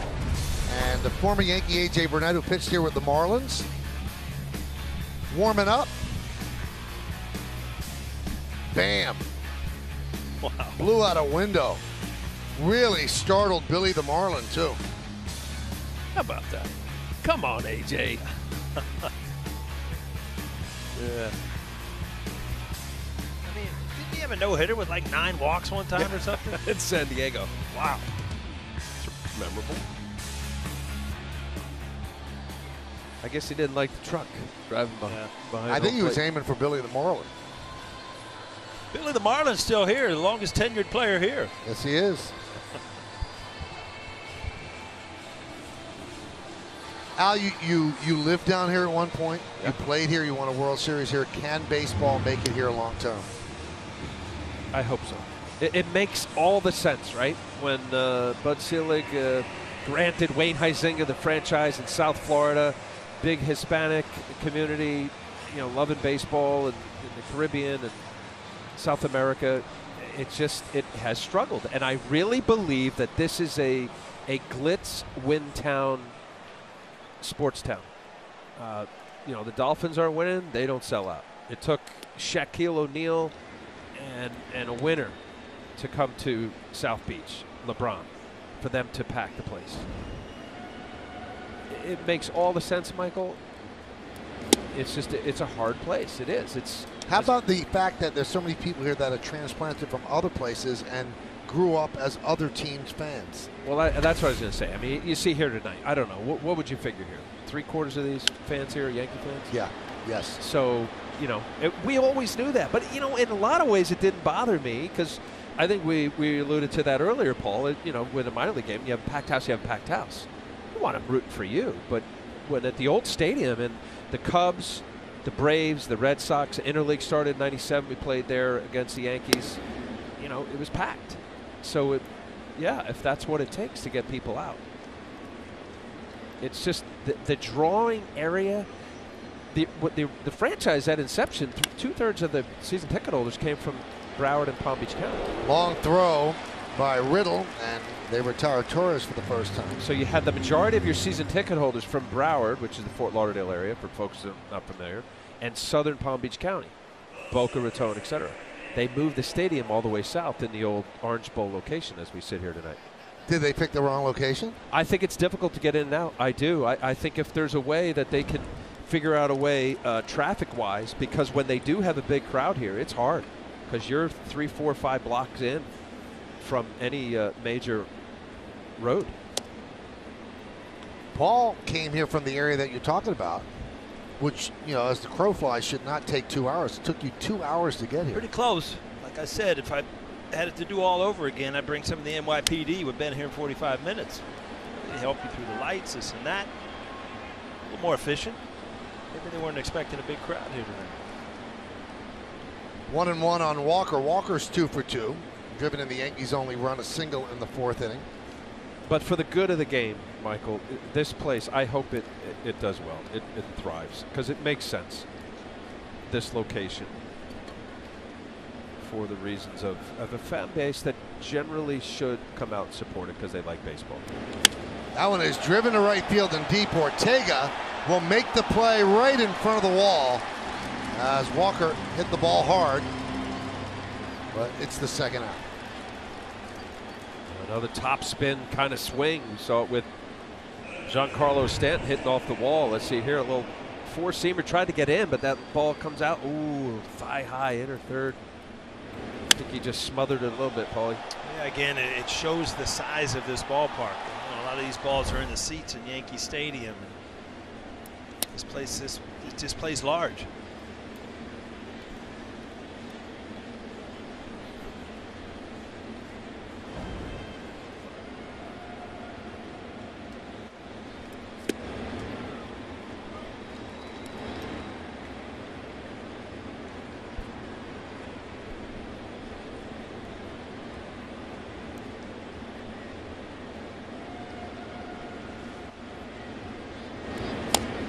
Tapped right back to Lopez, and Romine will be out. And a 1-2-3 inning as the Yankees go down in order here in the 6th. We'll go to the bottom of the 6th. It is, I mean, let's do the math, Al. That's 22 years ago. 22 years ago. You were younger. Can you believe that? You know, you just at 20, now you look like a million. I was thinking, yeah, you have changed a little bit. Now you look like a million. It's 22 years ago. Right? See? I only put on about 20. What do you think, Meredith? It looks like a million, doesn't it? 22 years ago. He always is rocking the tan, though. He has the blonde hair and the tan. Certainly helps him out. Well, unlike Paul, who's like working out and playing golf, I watch baseball. Kids baseball. Really? Yeah, my son. I've spent a lot of time watching him around. But he's so fidgety and jittery during the game, you probably burn 5,000 calories just trying not to hit Michael. I would. Trying not to hit him. He's marked him up. He looks like a tic-tac-toe board over there. Thought Romine was sore. Michael's going to be on the DL after these 2 games. Very physical broadcaster, Alice. He's going to go back to the hotel and ice his shoulder. 2-1 on Ortega as Tanaka will deal at the top of the Marlins order. It's 1-1.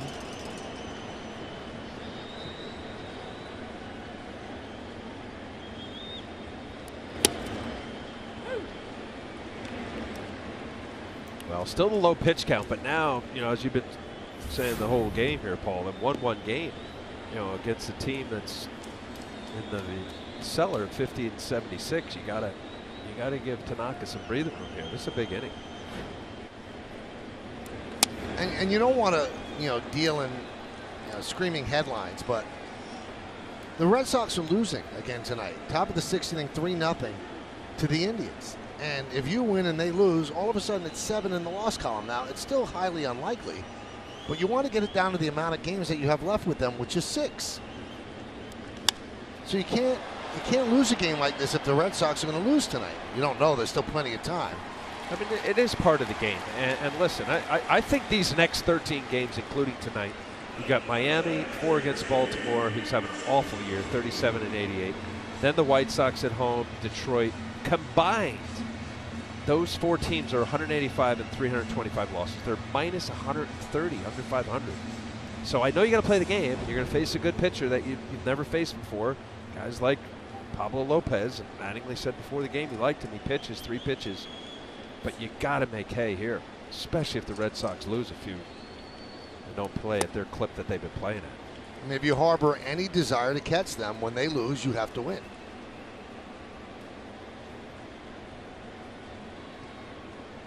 0-1 on Realmuto.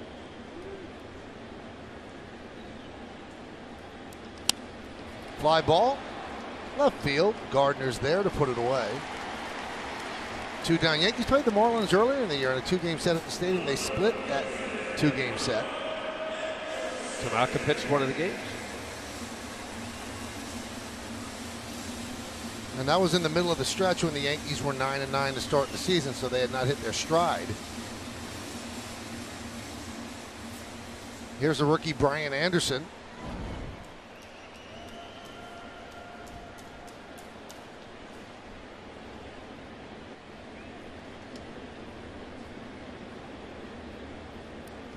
You know, and you mentioned, sorry, Mike, you mentioned it earlier, Paul, about when you face teams like this that have nothing to lose, everything to gain. And you see Guerrero getting ready.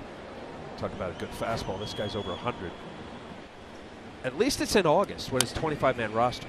It always scared me when you were in a playoff hunt and you get into a September call-up with 40 guys. And I'll tell you why I hated it, because there were so many, they call up so many people that you would face 5 lefties in a game, and you knew none about any of them. The half of them were wild. It's just, that's a weird part of baseball when games count to you and it doesn't to them. I agree with you 100%. The 0-2 just missed. It's a rule that really should be changed. Yep. In some of your most important games of the year, you're changing the rules, and that's legitimate. When you have that many players, you manage the game differently, you play the game differently. You're essentially changing the rules of the game.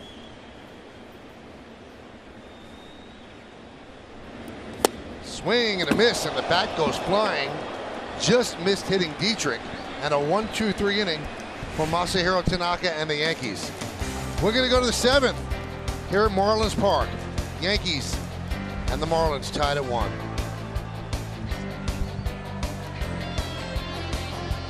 Has a fantastic arm, closer arm.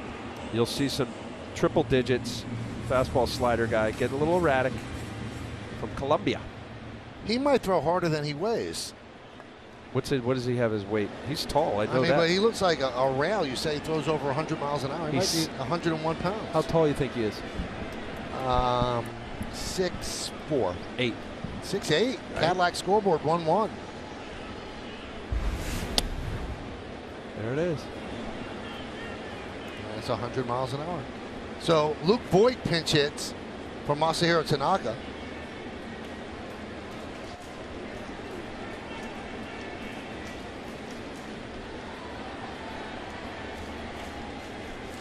And the 1-0. 1-1. So Voigt was called up today to take the place of Gregorius on the Yankee roster. The Yankees felt they were set with infielders with Walker and Torreyes, so they wanted to add Voigt's bat here in the National League ballpark. Maybe when they go to the American League ballpark on Friday that they might go with Tyler Wade, but Voigt got the first call.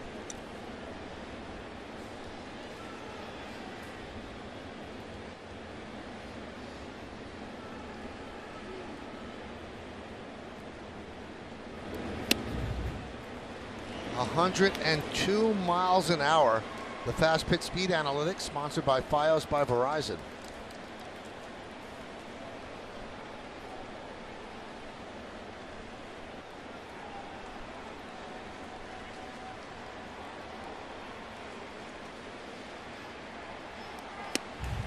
Well, that's tough to come off the bench against this. But they have it tuned up. I walked in through the locker room today, and there is a cage underneath, so see that ball just by you. It's funny how even if you take swings in the cage and all of a sudden you get out there, it's like the lights are brighter, and it's just like you can't quite tune it up quick enough. Swing and a miss. Voigt down on strikes against Guerrero. How about that, huh? BP, sit a couple hours, and then you face this guy. At 100 up in the strike zone, very tough to stay on top of the ball and be able to even foul it off, ball by him.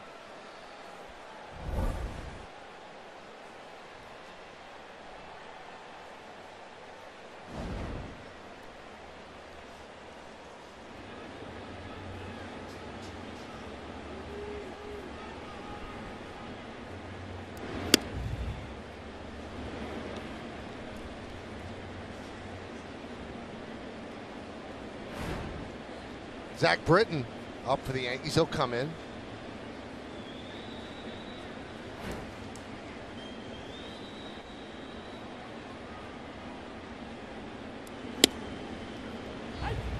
One and one.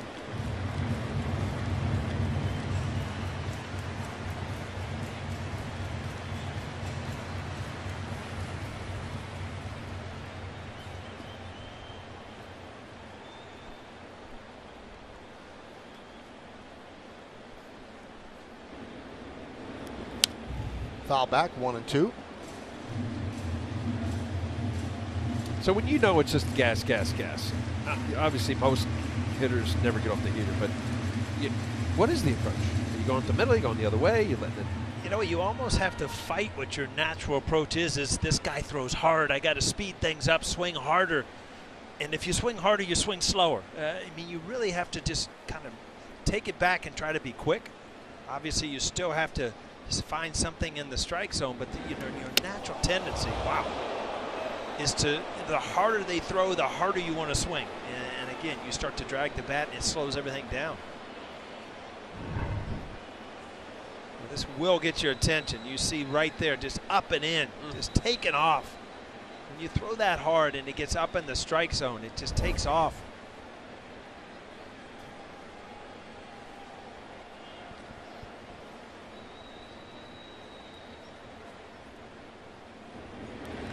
Up the middle and off of Guerrero. He locates, fires to first, but it's a base hit for Gardner.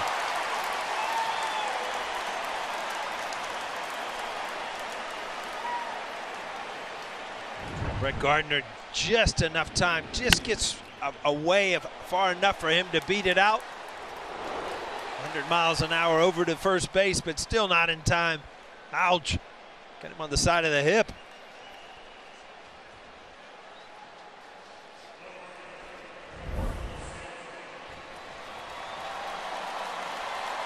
And that's going to bring up Stanton. Power against power. I'm sure Stanton knows this guy from spring training and things like that, has seen this arm before.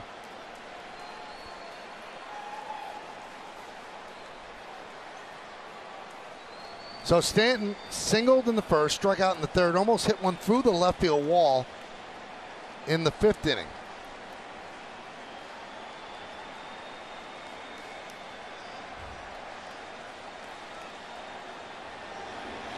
You wonder how far a ball could travel if he connected solidly with a 102-mile-an-hour fastball. Could break a window out there in left field. Knock it over. So the first pitch was 102 for a strike.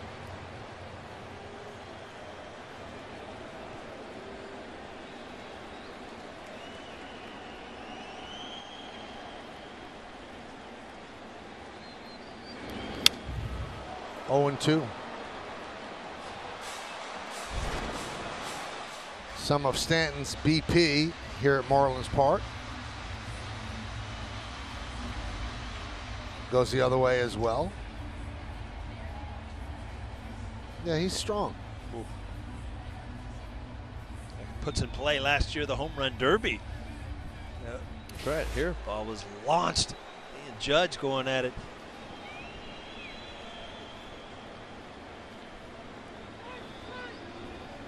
Time called. Runner on first, one out. We're in the seventh. And a throw to first, but time was called, so Gardner didn't hurry back. You know, with Voit pinch hitting for Tanaka, he's lifted with a very low pitch count, but that is National League Baseball. The American League, he keeps throwing until he gets to about 100. Yeah, and especially with this Yankee bullpen. Like if you don't have a bullpen like the Yankees and you can get an extra inning out of one of your frontline guys, you might push it.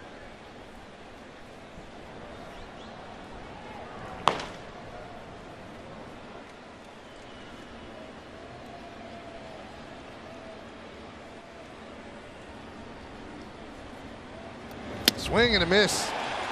101 upstairs, and Stanton strikes out.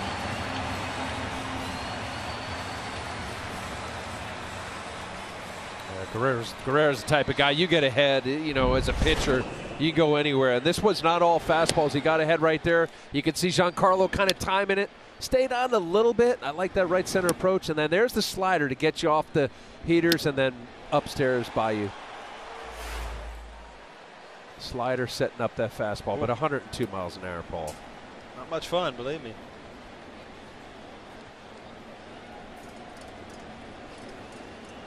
So here's Hicks, but first a throw over.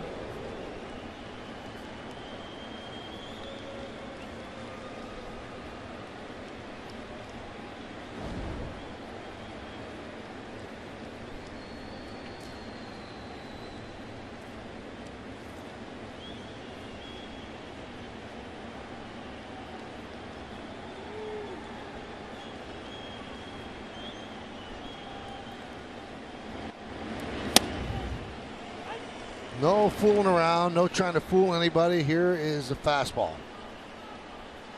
0-1.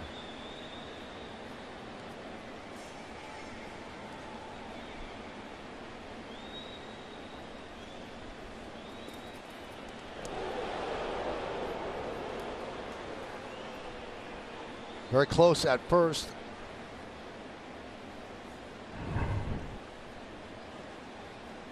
Well, Gardner was leaning.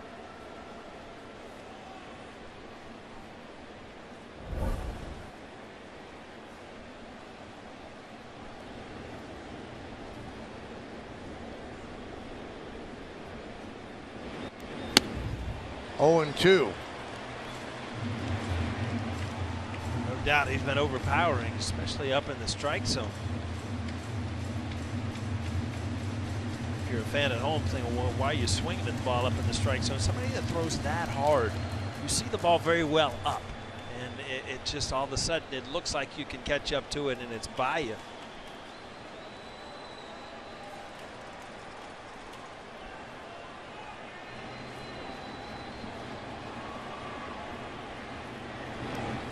Swing and a miss. Boy, that's an impressive inning for Guerrero. He strikes out 3, no runs, a hit, 1 man left. Time for the 7th inning stretch in Miami. It's a 1-1 game.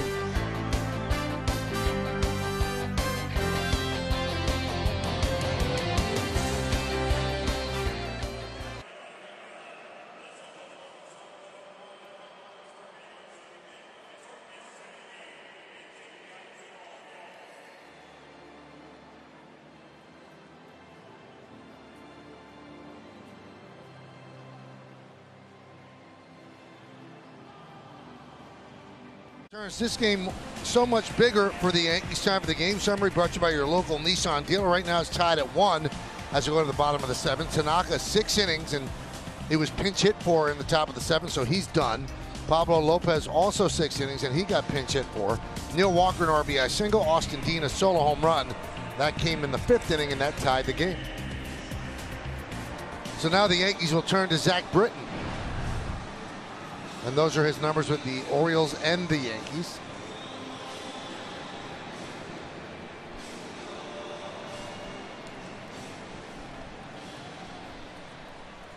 And he will face Dietrich, Castro, and Dean.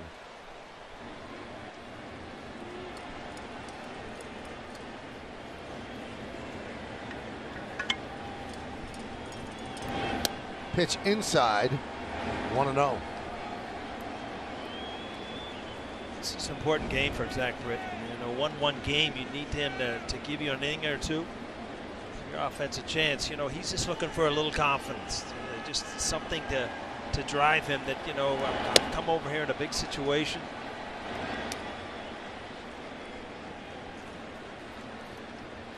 Cadillac scoreboard 1-1. Yankees have doubled the hit total of Miami, but the score is even.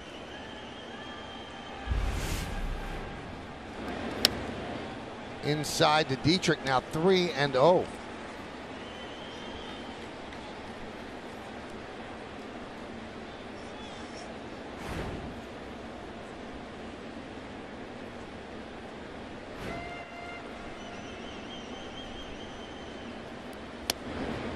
Strike.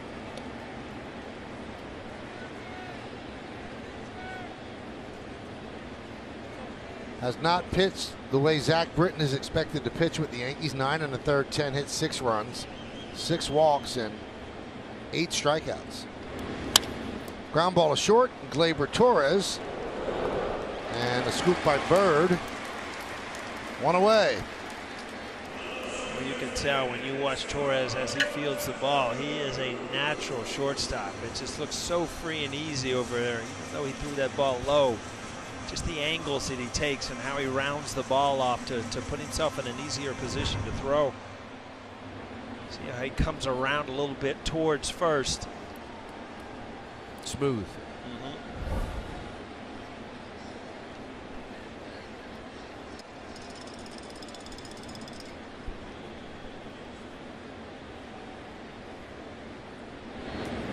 And there's a strike to Castro. I tell you what, Al, you look at a 3-0 count to the leadoff hitter, and then you come back and get an out. What a difference, to start an inning as far as walking the guy or getting that first out.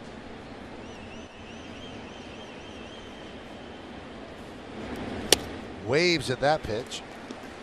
Well, I marveled at watching Zach Britton when he was with the Orioles, right? A couple years ago, a historic year, had an ERA of .54 in 2016. Unbelievable. And he's done it with basically one pitch.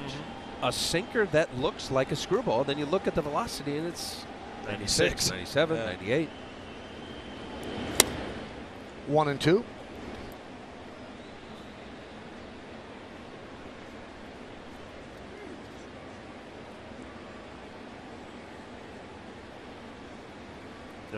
We talk about pitchers and their injuries and your arm.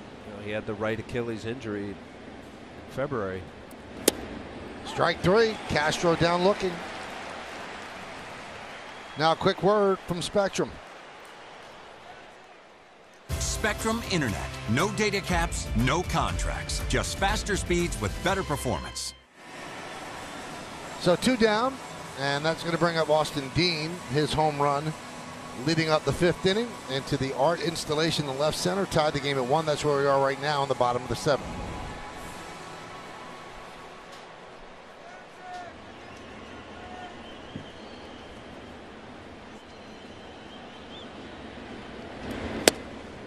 Dean, just 24 years old, from Spring, Texas. 4th round pick in 2012 out of Klein Collins High School in Spring, Texas. He had some minor league season. He had 420 at AA Jacksonville in April. Moved up to AAA. Then he hit 326 at New Orleans, the AAA affiliate, to get the call up here. And that includes 431 in his last 18 games. So he earned it. He earned his promotion. Yeah, I don't care where you are in the minor leagues. You hit over 400. You're putting the bat on the ball. That's something. It's funny. It's like your mind won't even allow you to expect something like that. I don't care what. You could take Stanton, for instance, and put him down in the minor leagues, and oh, he'll kill it. Your mind won't allow you to hit 450 because you're not supposed to. It's just a weird thing. I don't care what level you are. You kind of fit in where the people are. If you're a 330 hitter, you hit 330 everywhere. You don't go hit 400 somewhere. It's impressive stuff. 1-2.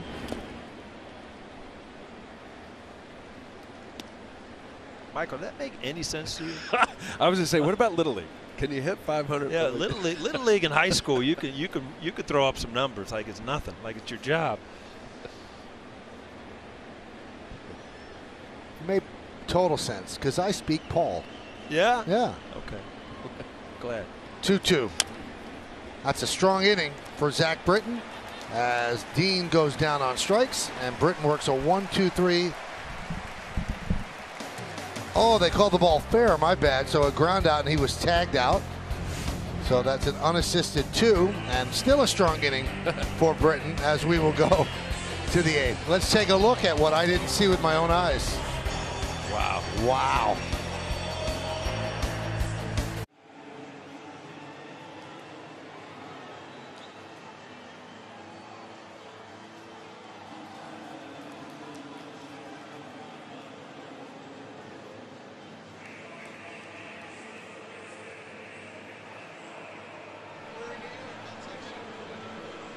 This copyrighted telecast presented by authority of the New York Yankees and may not be reproduced or retransmitted in any form, and the accounts and descriptions of this game may not be disseminated without the express written consent of the New York Yankees. A lot of Yankee fans here at Marlins Park, a lot. So this is a home game essentially for the Yankees, except they will not bat in the bottom of the 9th inning. New pitcher is Adam Conley, and he deals to Andujar inside 1-0. Well, they're glad not to see Guerrero out there. Wow. Go to 100, 102.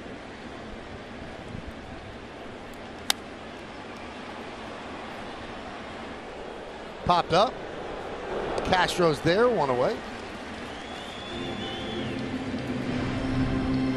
38th game for Conley. He's 3-3, 4.14. More than a strikeout per inning. 42 base runners in 37 innings. This Adam Conley is a perfect example of a guy starting. He started, and now this year in the pen, and his velocity is an uptick of about 3 miles an hour. Hyundai scoreboard 1-1 in the 8th. And a strike.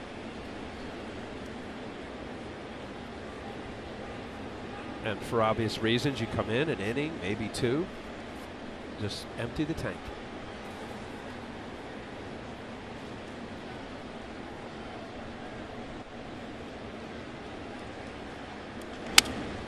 Hit sharply up the middle, but right there is Riddle. They had the shift on to take a hit away from Bird.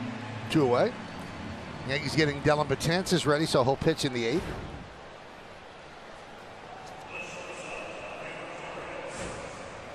The guy knows about a 98 to 100. Yeah. He likes to mix in a nasty curve, too.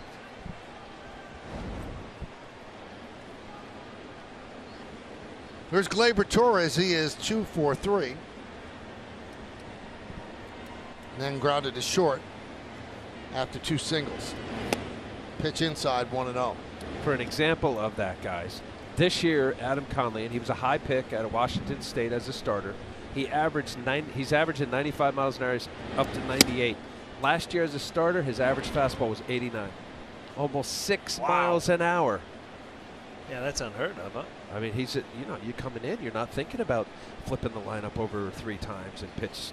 Well, nowadays you go 6 innings, you did your job, but here it is, 8, 10, 12 pitches. Good changeup. Now, speaking of the bullpen,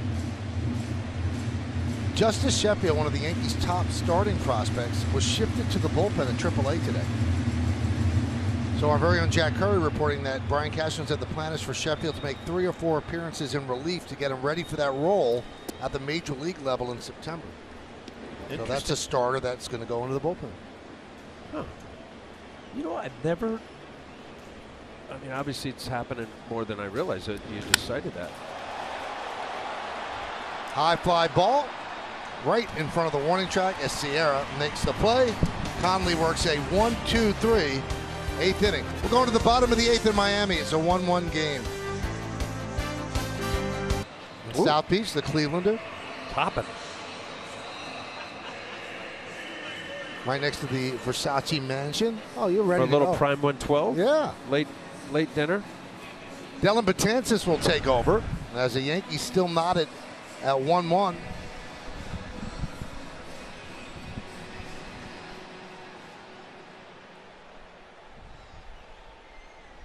Great numbers once again by Dellin.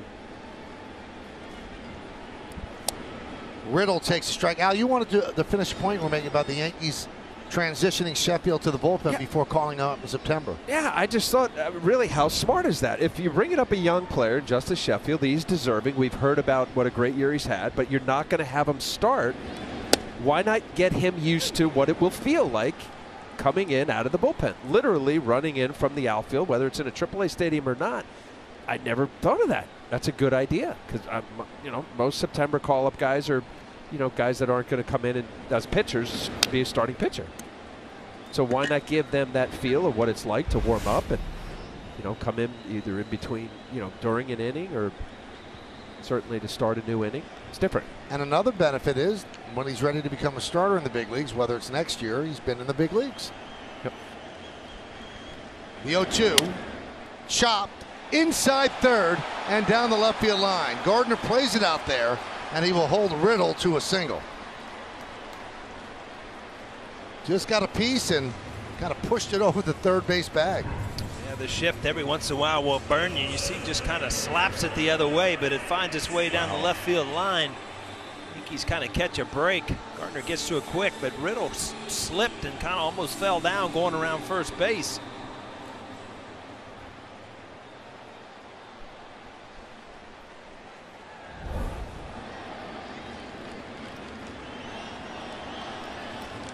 Here's Sierra, and he bunts. And a good throw by Betances. That's always a little bit of a hold your breath moment. So that scored sack bunt 1-4. You know what? This was probably almost an intentional thing. Bunt, put it back to him, and you see he threw this one. He didn't lob it. He threw a bullet over to first base. Sometimes, Al, you can explain this. You're better off doing this than trying to lob it over there. Yes. When guys have a problem, throw it. You play catch before the game. Step and throw. Crow hop, step and throw. Miguel Rojas will pinch hit. And the reason they're sending up a right-handed hitter is that's all they have on the bench. So it's not as if they could go to a lefty to face the righty Betances.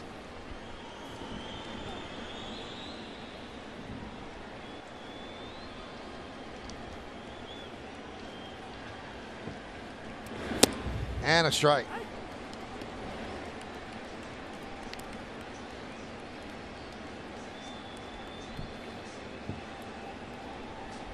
Again, Donnie Baseball over there. I mean, you've got to play with the hand that you're dealt. All right-handed hitters, you're going to pinch hit.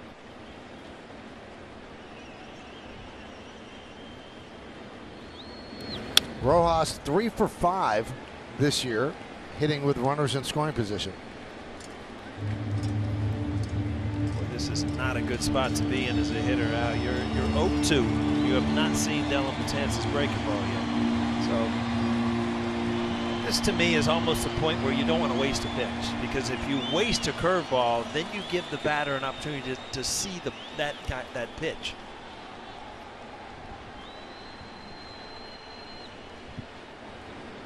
And the 0-2. Swing and a miss. Yeah, good breaking ball there. And again, when you have not seen this pitch after you've seen 2 high 90s fastballs, almost impossible. And I think a really smart call by Romine not to bounce this. Just go ahead and throw it for a strike.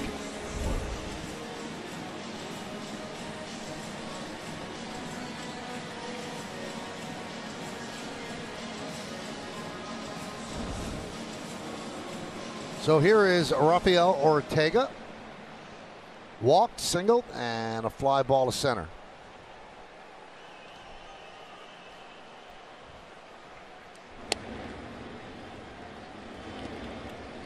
One and 0.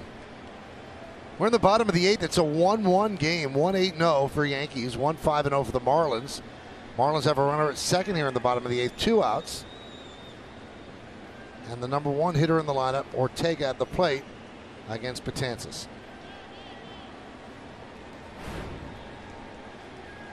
Steckenrider is up, so he'll be pitching tonight.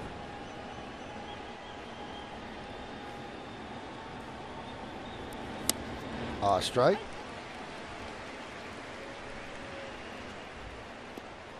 Yankees 1 for 8 with runners in scoring position tonight. Marlins haven't had that many opportunities, but 0 for 3.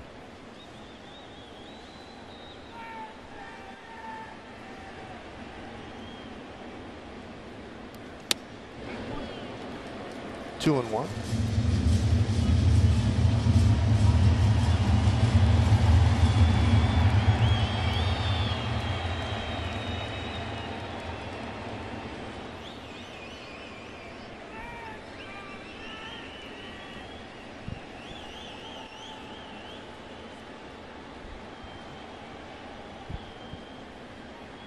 Two 1 pitch. 2 and 2, so throwing a lot of breaking balls tonight. Yeah, that was one of those you want to take it back. Or as the hitter, you wish you get another one. Watch this pitch right down the middle. And I know every hitter's got to respect that Betances throws in that 97, 98 mark. That's a very hittable breaking ball.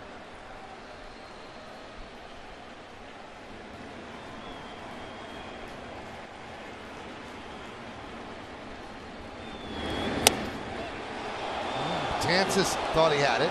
Pro-Yankee crowd thought he had it. But Todd Tichenor did not think so. Well, we'll get a good shot right here. Oh, pretty good pitch.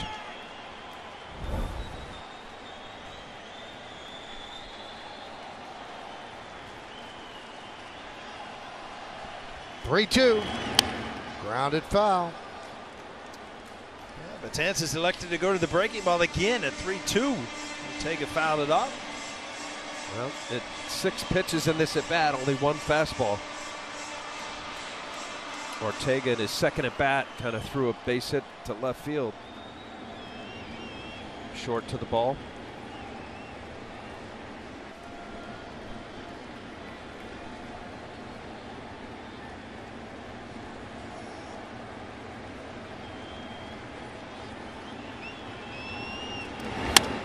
Lined into left field, but right there is Gardner. Had him played perfectly to make the final out. No runs a hit. 1 man left. We take it to the 9th. They have to, wonder who daddy is. So, yeah, that's not going to happen. Drew Steckenrider is going to take over to pitch the 9th inning. That's an armpit to armpit name on the back of the uniform. 58 games now. 61 strikeouts. It's strange. We've seen 2 guys pitch great out of the bullpen, and their ERA is 5.20 out of the bullpen. That's the worst in Major League Baseball. Steckenrider will face Walker, and there's a strike.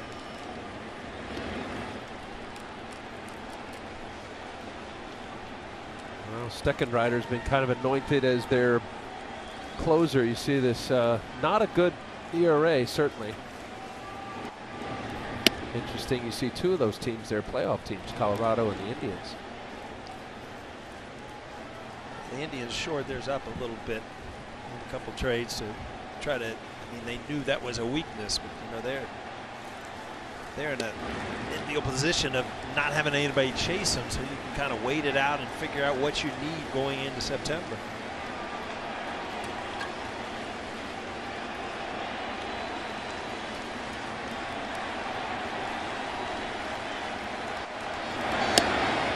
Last 8 home games, the Marlins have found something.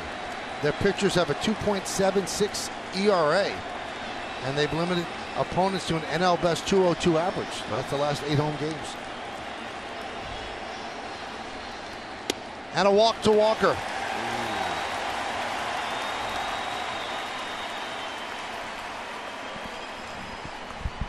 Oh, the old taboo of no leadoff walks, especially late in the game. 1-1 game here in the 8th.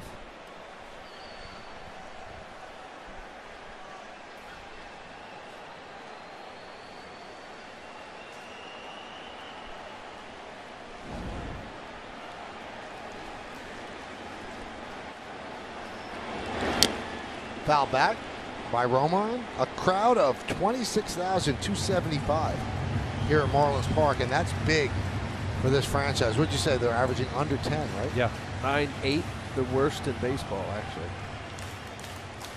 9,600. Tampa Bay's second to last at 14-6.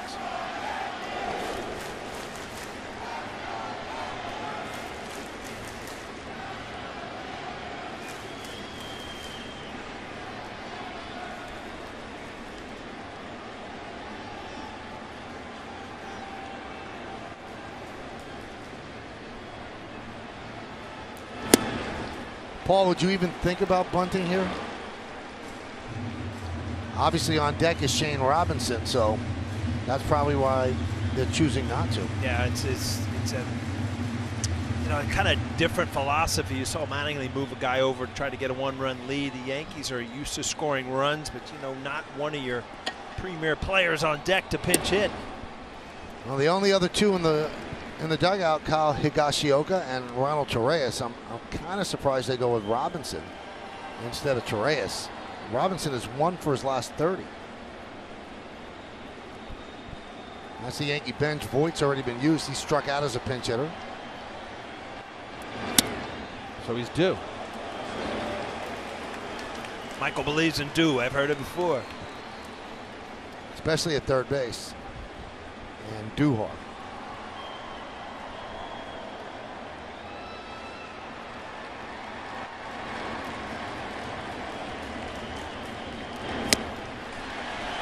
Romine down on strikes. They call Robinson back and have. And here comes Torreyes. Torreyes come out. So he was going to hit with men on base, and Torreyes will hit without. Well, there's a guy at first. I don't understand why would Robinson have been on. Yeah. I'm not sure what changed. So if he was in scoring position, yeah, you'd use Robinson? Possibly.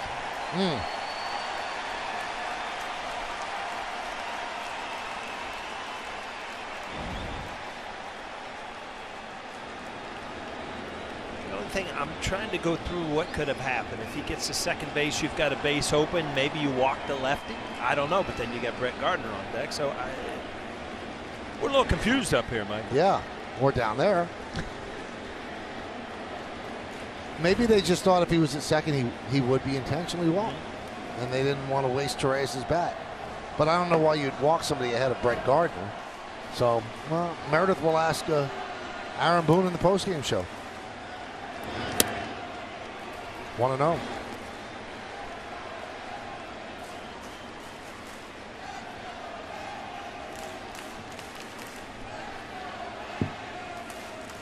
There's also another thought you might want to keep, lefty for. You're looking at extra innings, possibly. I don't know. We are confused. How about this? If Romine gets on base, Robinson bunts. There you go. That's a good one. Yeah, that's got to be it. That's good. I'll take that door. Door number 3. Door number 3. We were down to like 5.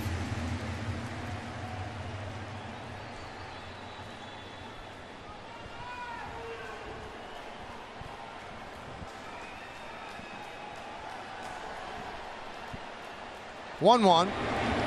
2-1 on Torreyes. We said it before. Torreyes, very hard guy to walk. Likes to swing the bat. Anything close.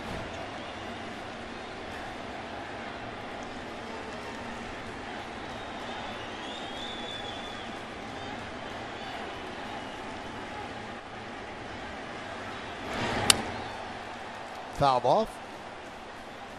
A little hit and run there. Torreyes, tough pitch to try to handle.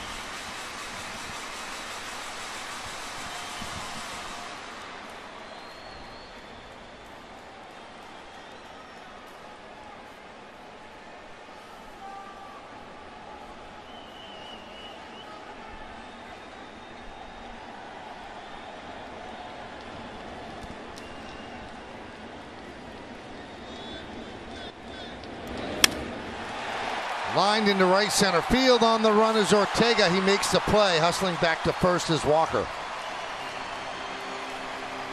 Torreyes gave you a good at bat, though. He lined it into right center field.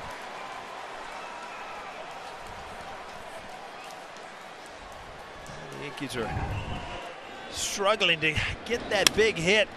Again, looking for anything to try to get to Chapman with a lead.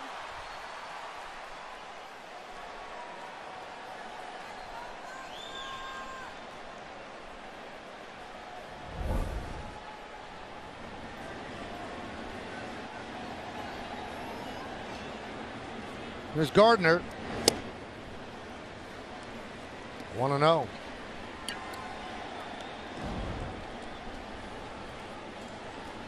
Let's set the stage, Michael. Gardner gets on. Stanton comes up to try to get a game winner. Huh? Can't write it better. The way it's got to be, yeah, right? Can't write it any better than that.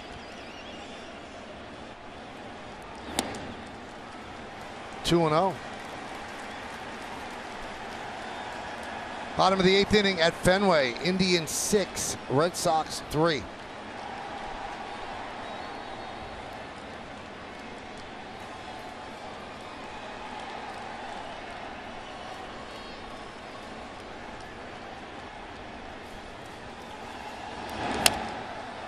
Chop foul, 2-1.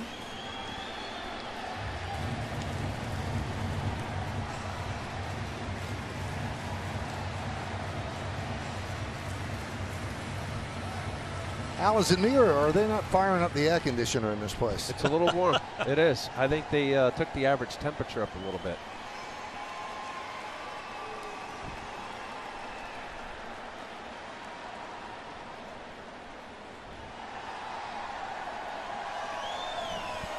Two-one. 3-1. One more ball and you have some big time drama here in Miami.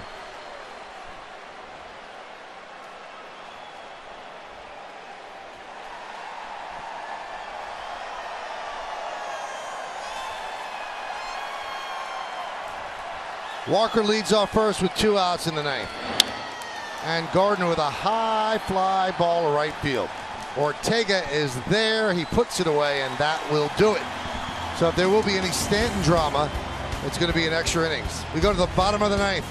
It's one if it's still tied in the 10th. Interesting story I read the other day, Al, and this has made Green much more effective. People were catching up to Green's fastball. Yep. He had not thrown a changeup all season until Austin Romine put the sign down on August 1st. And since that point, he's almost returned to form. I read the same article, and it was fascinating. Great work. Was that a fan graph? Or? I think it might have been in The Athletic.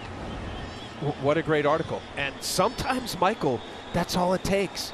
I mean, we've been talking about Chad Green and his smooth delivery, electric fastball with great spin rate, but that's all he's basically through. You get hit a little bit, you become a little gun shy, you try to miss bats, you get bad counts. And here Austin Romine basically forced him to throw a secondary pitch. I think it was either Mark Carrig or Lindsey Adler in the Athletic. And you know, sooner or later, no matter how good your fastball is, so many people throw good fastballs in the majors, they're going to catch up to it, even with a high spin rate.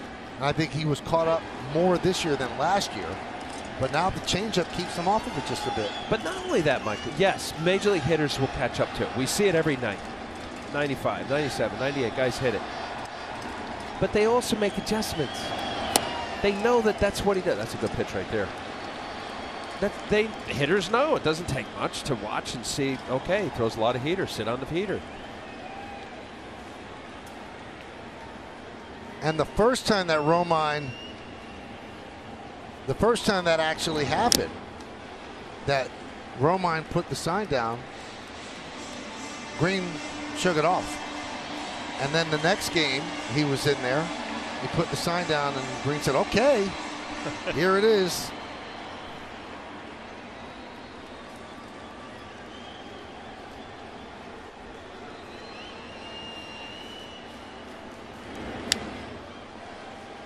And sometimes that's what it takes. Not that you're stubborn, not that you don't think it will work, it's just that's what you're comfortable with. And you'll need a catcher that you trust, that throws it down, you shake him and he gives you that, yeah, no, this is good, throw it. And you start believing. I got confirmation it was Mark Carrig from The Athletic.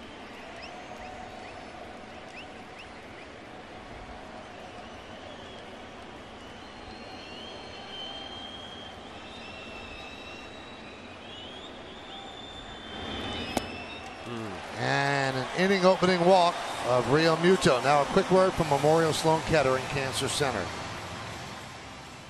Memorial Sloan Kettering, changing how the world treats cancer for over 130 years.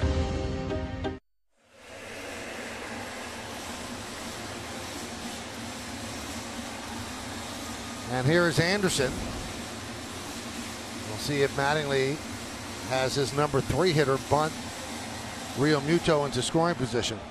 Yeah, that'd be a tough call. I mean, Anderson's one of your top players, guy that you're kind of talking about building an organization around. Are you going to bunt him in this situation? Nope, a base hit to right field. Real Muto will stop. No, now he goes. Here's the throw, it's wide. And Real Muto makes it. So first and third, nobody out. Well, off-target throw. He put himself out to dry. Good piece of hitting by Anderson going the other way. And I tell you what, a good throw has him at third base. Watch as he goes around second base. He just kind of almost stops. He's a dead duck on the good, accurate throw. Ball kind of tailed on Stanton. Well, that was a good angle right there, Paul, because I think what Real Muto saw was no way I'm running on Stanton. If you look at that high third base third base camera, Freddie Gonzalez, third base coach, never stopped waving him. He just threw it offline. He would have been dead.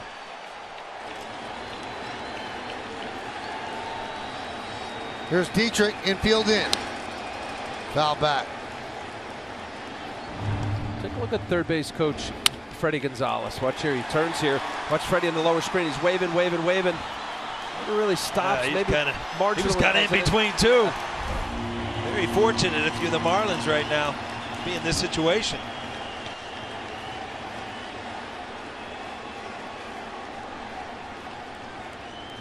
And the 0-1.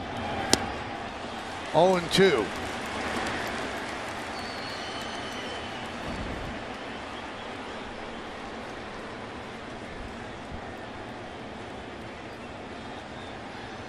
Infield in.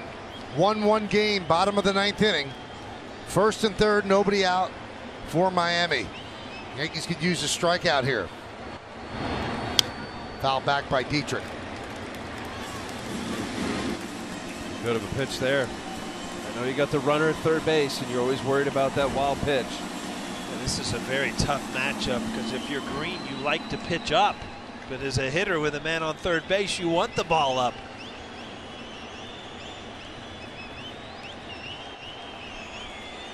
And the 0-2.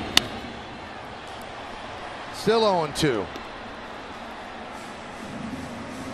If you think about it, most of Chad Green's swing and misses are up in the strike zone, upper part of the strike zone. And boy, as a hitter, that's exactly what you're looking for in this situation, just to hit a fly ball.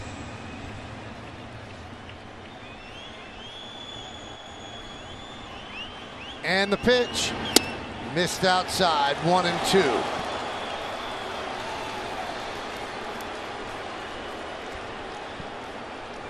He almost pitches backwards, where most guys get ahead low, show you high to change the eye angle. He gets ahead high. Then I think Romine wanted to change his eye angle there low, probably go back up. 2-2. There's that changeup. It looks almost like a little cutter, slider spin, but that's a changeup that's should go down and away. Let's see here. Yeah, middle of the plate. Good take by Dietrich. Again, infield in. Outfield in. 2-2. Continuing to foul it back.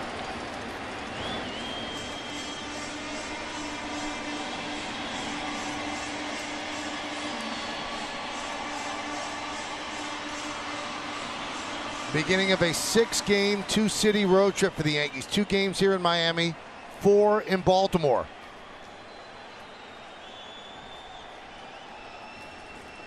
Two. Just missed outside.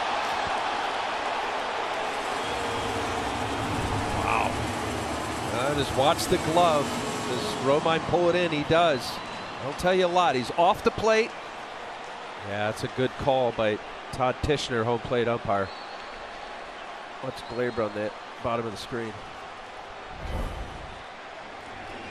3-2. Swing and a miss. Got him. Big strikeout for Green. 1 away.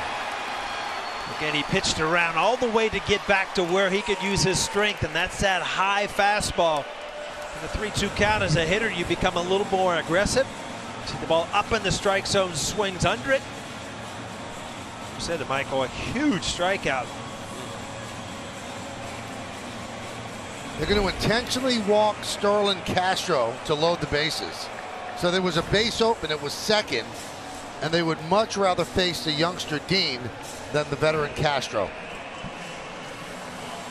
Dean is why we're still here. Hit a home run earlier in the game.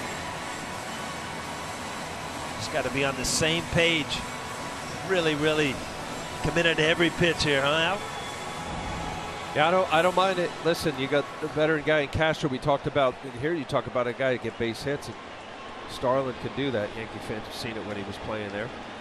Yankees can't afford to gamble and be a double play depth, so the infield is still in.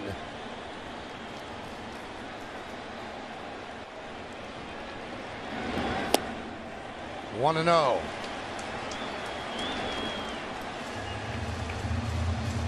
One 8-0 for the Yankees, 1-6-0 for Miami. Realmuto is at third, Anderson's at second, Castro is at first. And Austin Dean at the plate against Chad Green. 1-1. You know, that overhead cam showed the outfield, and your only job as an outfielder is it's pretty much up to you where you're going to play. You have to know where you can throw a guy out from third base, and you think your depth when you take your position for that. 1-1. 1-2.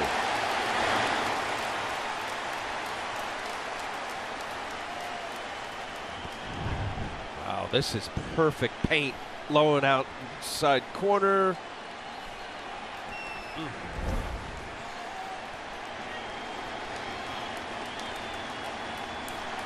And the pitch. Swing and a miss. Dean down on strikes, 2 away.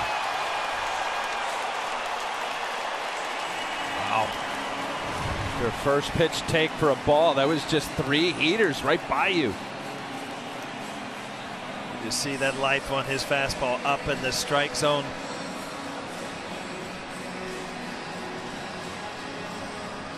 Looks back at Green and go, wow. So here is J.T. Riddle as the Yankees back up. And Duhar about even with the bag at third. Pitch to Riddle is low and inside, 1-0. Bases loaded now, 2 outs. Bottom of the 9th, Yankees looking for extra innings. Marlins looking to end it.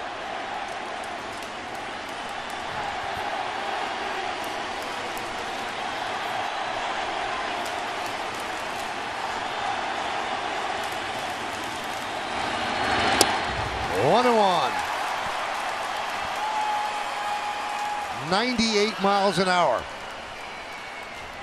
Well, this is some good old country hardball right here. He's just coming with his best heater, smooth delivery.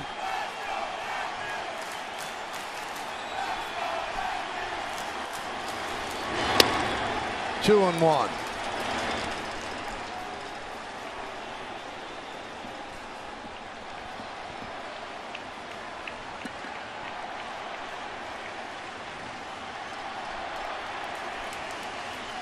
Riddle, a .232 hitter, 7 homers, 28 ribbies. And the pitch. 2-2. Well, that's what you get. In a dead fastball count, you still get a guy late on the fastball from Green, fouling the ball off the other way. This is amazing. Yankee fans are on their feet on the road.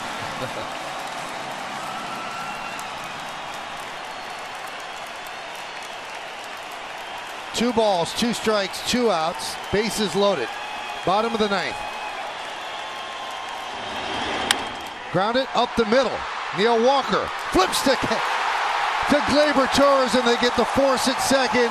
And Green works out of trouble. First and third, nobody out. And he ends up sending the game into extra innings. He bore down. Free baseball coming up. Got into trouble, but kept the game alive. And if you take a look at the replay of the final out of the bottom of the 9th, check out his reaction. All right, so get the force at second. He's pumped up. Whew. Yeah. Well, it takes a lot of guts to a lot of good pitches. Man on third base, nobody out. A couple big strikeouts and then a ground ball. And now, here's Giancarlo Stanton.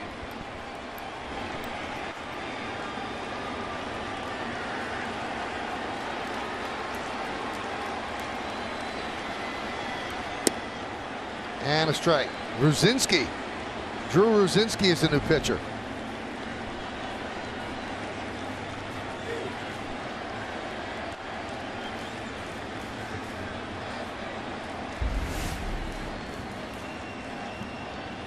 Swing and a miss.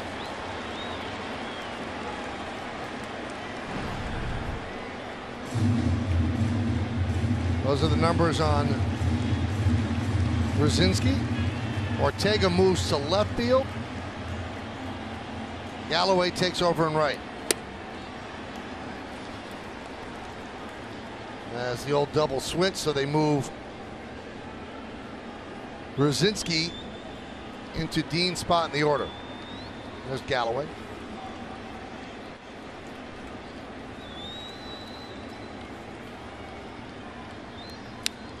Miami is 8-4 in extra inning games this year. The Yankees are 6-5.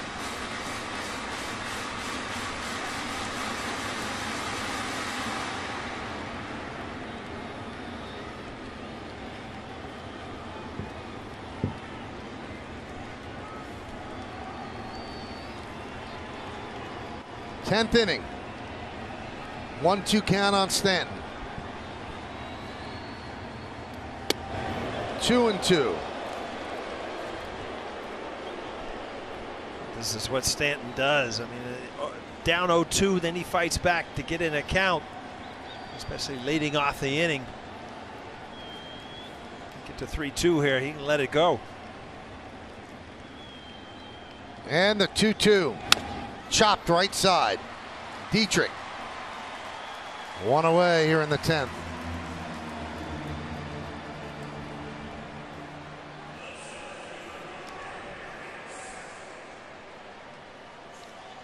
Boy, with the shift on there, there was a lot of room on that right side. He just happened to chop that to the first baseman.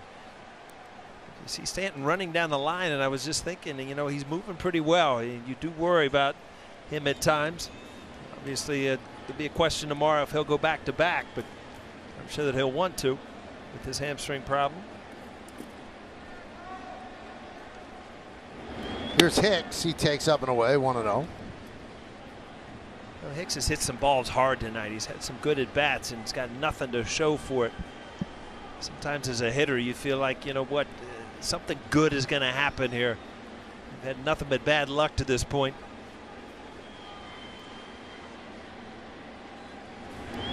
Two and 0.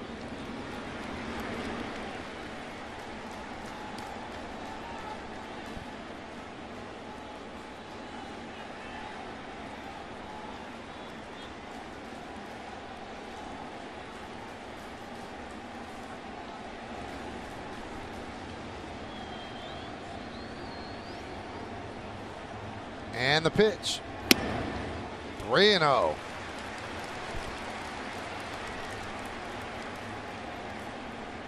You see Hicks down there staring at Nevin. I don't know if that take time is on, but Come on, he's got it. you would have to Make him throw a strike.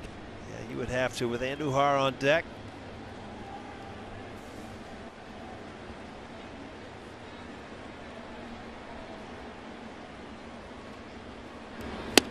Three and one. Yeah, taken all the way, fastball right there. But again, you know, you're in the same spot with one out, nobody. 3-1 count. You're probably going to get that same pitch. A little different pitcher here too in Drew Rosinski, 29 years old, sitting right at about 92.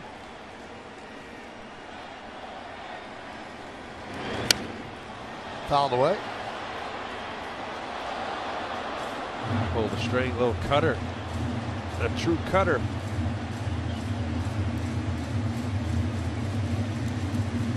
He's got two pitches, the fastball cutter split from Rosinski.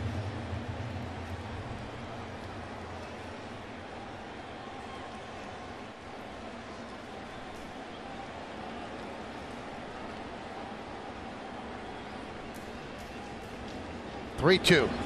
Foul back.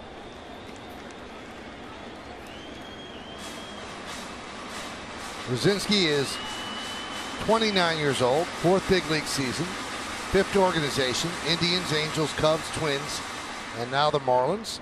Signed with Miami this past November. Out for a month this year from July 9th to August 10th with a right groin strain.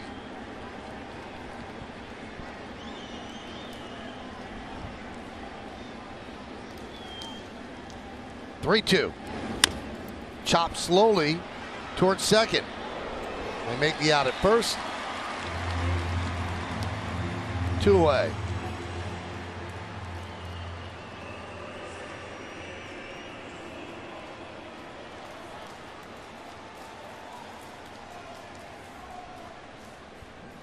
And that'll bring up Andujar.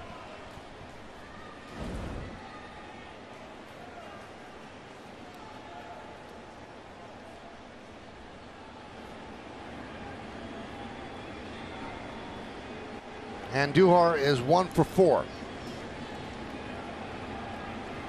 Third baseman Anderson practically standing on the line at third. Pitch is high.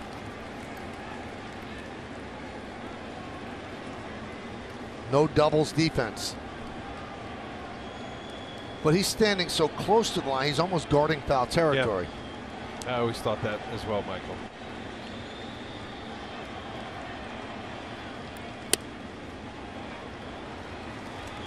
I mean, it'd have to be a rocket by you. I mean, he's taking no chances there. Should be far enough off the line that you know you can get to a hard ground ball. Medium line drive.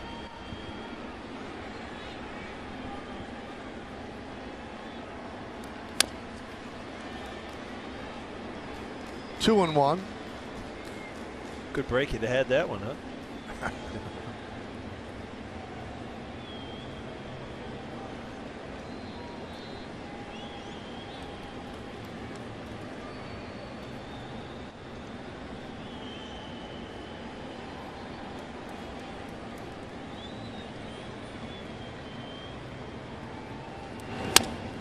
Chop. Grabbed there by Riddle. And they get Andujar as the Yankees go down in order. 1, 2, 3. And we're going to the bottom of the 10th inning. Still tied at 1. Tied the game against Tanaka. The art installment. I never heard anybody say that. Thanks. Jonathan Holder comes on.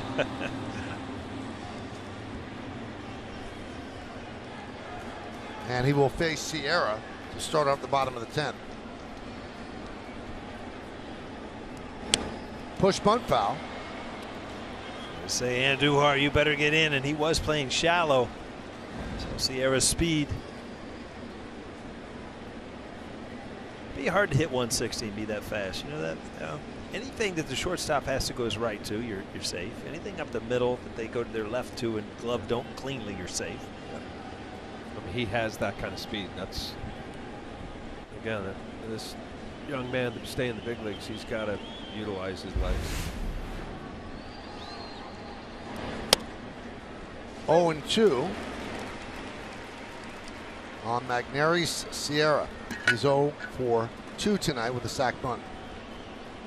We're in the bottom of the 10th inning. It's 1-1. First game of a 2-game set.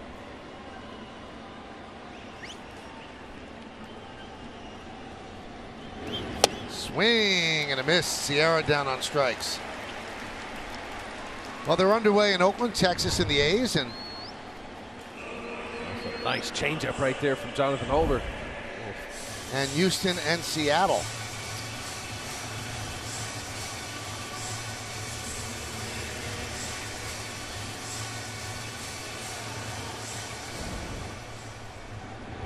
Here's Galloway.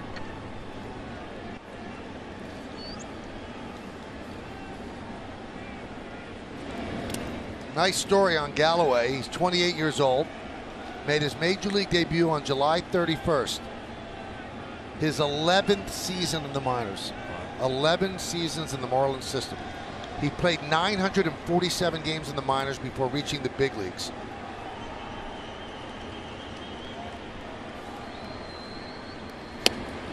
Well, the Red Sox-Indians game is over, and the Red Sox lose their second straight game as the Indians beat them 6-3.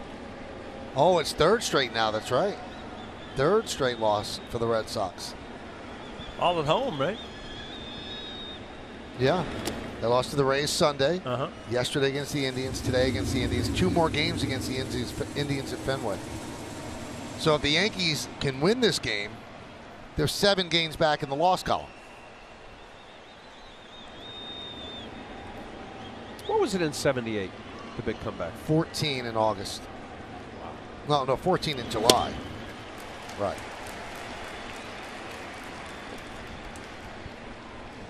This is up to the minute. Those are the standings.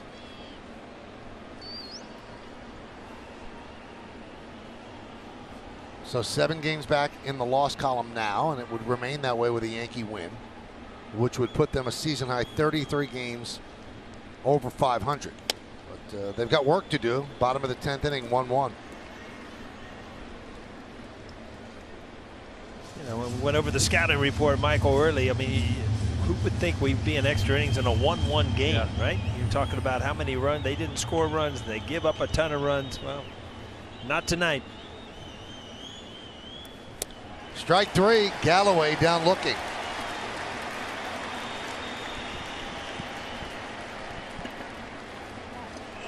I struck Sierra out on the changeup, and here's just the fastball. Here it is.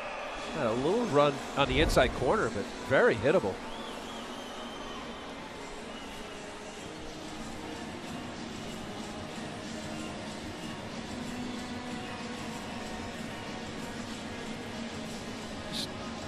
So here's Ortega.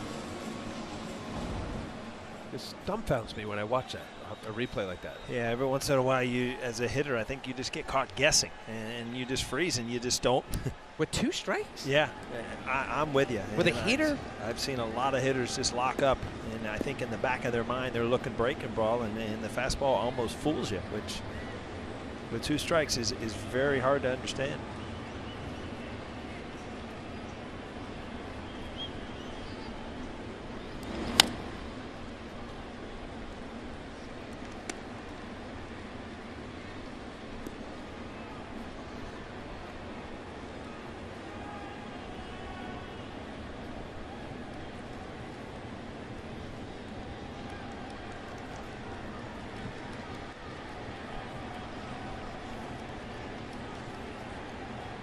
One.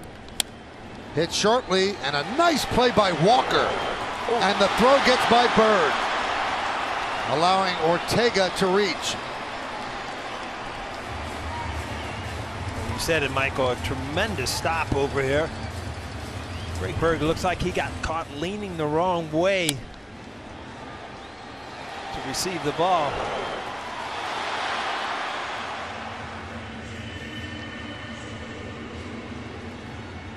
Yes, Mo here, brought to you by your Mercedes-Benz Tri-State dealer.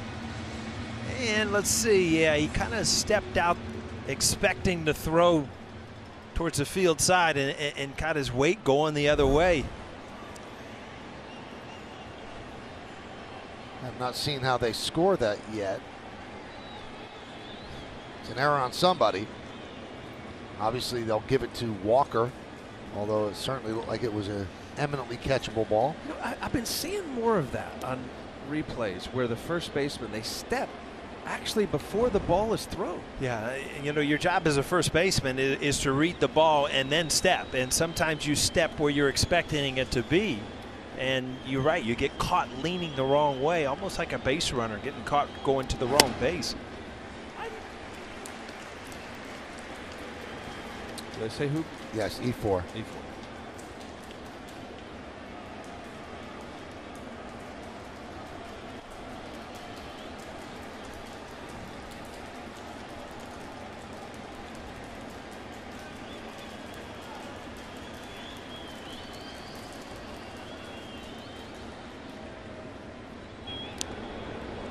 That is a scary error, because now you're giving Real Muto, one of the best players on the team, an opportunity to win the game here in the bottom of the 10th, when next time he would have hit would be in the 11th if you complete the play.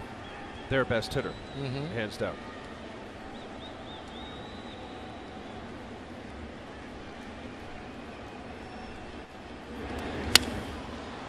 Grounded foul outside of third.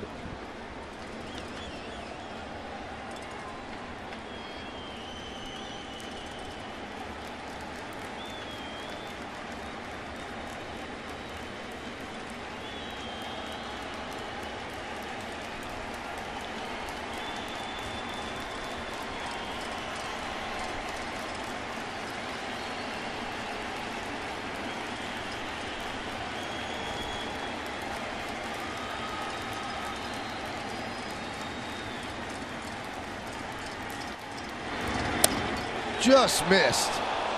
Holder was taking a step toward the Yankee dugout on the first base side. You know, it's funny how, as a hitter, you know, or you think you know where the corner is, and when it just misses. As a pitcher, when you're 60 feet away, can you tell right on the corner or just off? Yeah. Yeah. Yeah. I mean, it's a little harder because obviously there's movement. Some guys, your head will pull off for half a second. Swing and a miss. Realmuto down on strikes. 3 strikeouts for Jonathan Holder. No runs, no hits, 1 error, and 1 man left. Why don't we go to the 11th, 1-1. Well, you look at the one opportunity the Yankees had in the 4th, where they scored 1, but they had bases loaded. They had an opportunity to kind of break this game open, and it didn't happen. Because of that, you're still battling 1-1. So first pitch strike to Bird. Rosinski worked a 1-2-3 10th inning. So we are in the 11th, 1-1.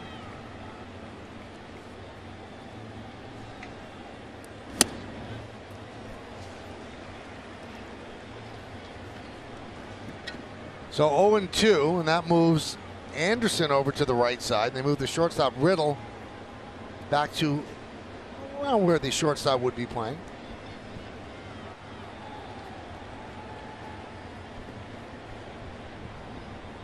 And the 0-2.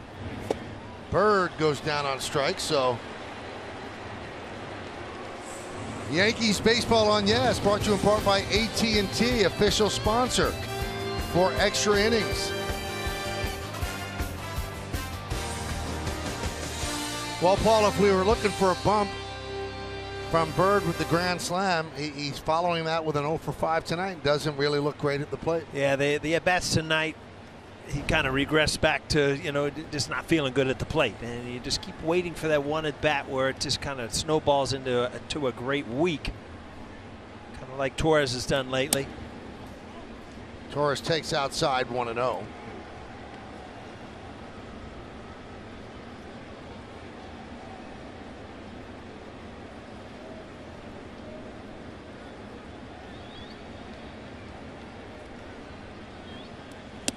There's a strike, 1-1.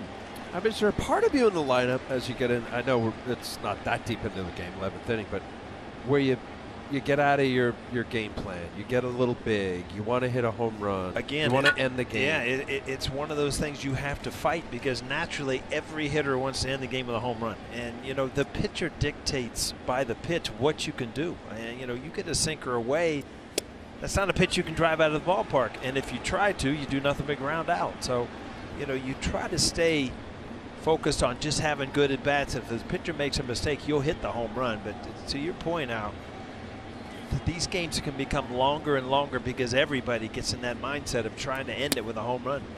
And oh, by the way, I think it's the worst place to hit home runs, or the hardest place. I know the Marlins only have 42 as a home team. This is not an easy in the day where there's a lot of bandboxes. Grounded to third. Anderson. 2 outs.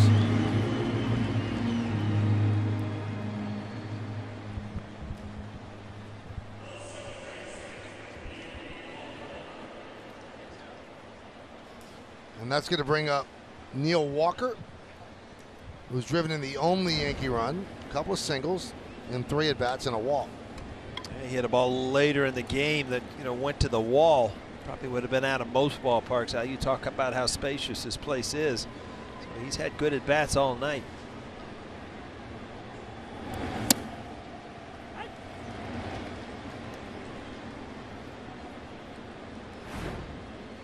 A.J. Cole next up.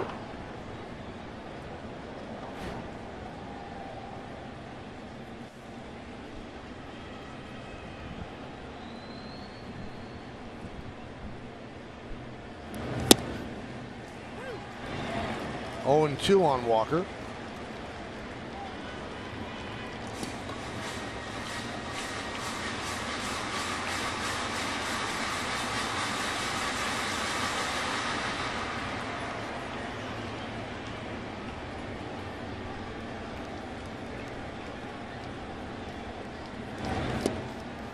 One and 2.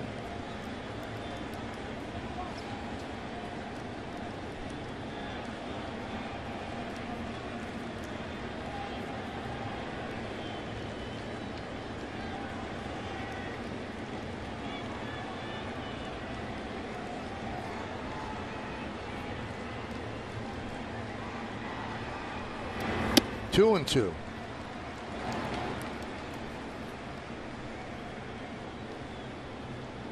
fifth pitcher used by Mattingly in his second inning of work. They have 8 relievers in the pen, 2 lefties and 6 righties. 3-2. Walker in his first day back at second, and he'll be there a while until Gregorius gets back. As Gleyber Torres has moved from second to short, and Neil Walker, who's been playing right field, moves into second. Although they could put him back in right field if they want Stanton to DH and play Torres or Torres at second. And Walker is on base for the 4th time tonight.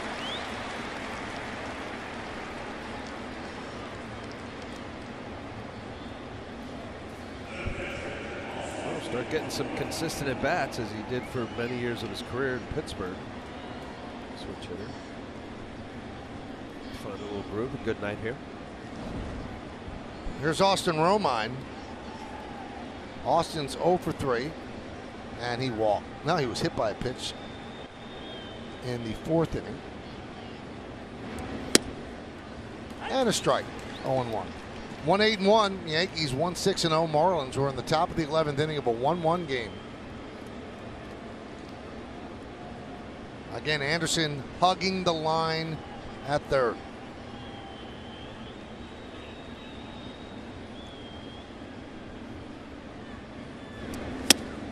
Paul, he's so close to the line that if you hit a ball to his left, it could still be a double, right? You would think. I mean, anything that in the hole over there is a base hit, and you're right. If it has any kind of hook whatsoever, yeah, it's a double.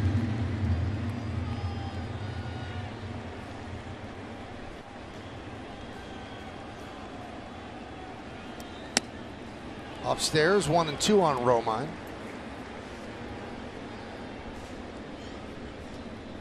I'm glad you brought it up because you see that often. No doubles. Anderson's, what, about 3 feet from the line? If that. 2 feet.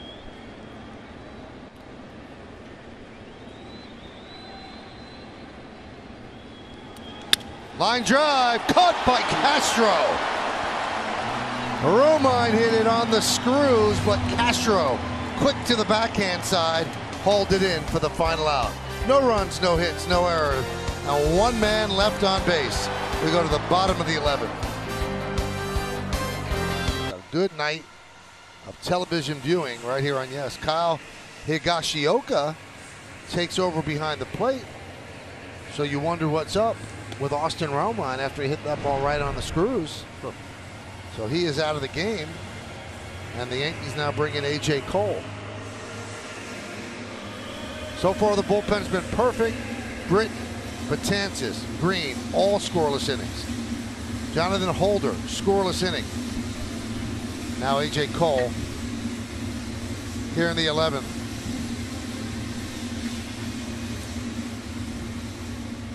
So what they have left? You know what it is? It's probably a double switch because the pitcher's leading off the next inning. So you have Higashioka behind the plate, and they want to keep A.J. Cole for multiple innings if there are multiple innings. So there is your answer. That's it, yeah, Romine. And batting in the 8th spot now is A.J. Cole.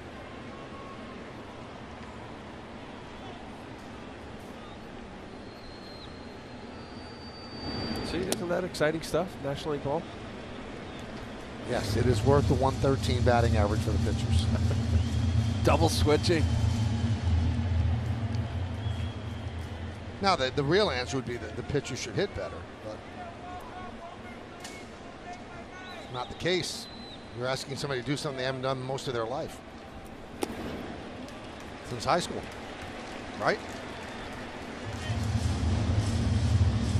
3-0 as Anderson leading off the bottom of the 11th.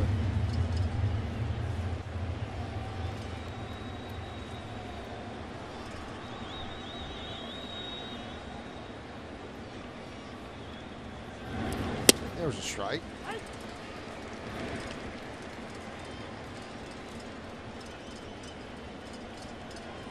Well, I think in addition to that, Mike, more than anything else, to have it be more uniform. We have an interleague game every night. And a walk to Anderson, so the winning run is on base.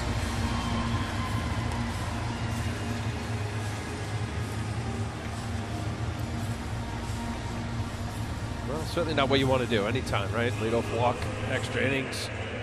Keep talking about this National League Baseball. Let's see if Donnie Baseball does a little bunt here.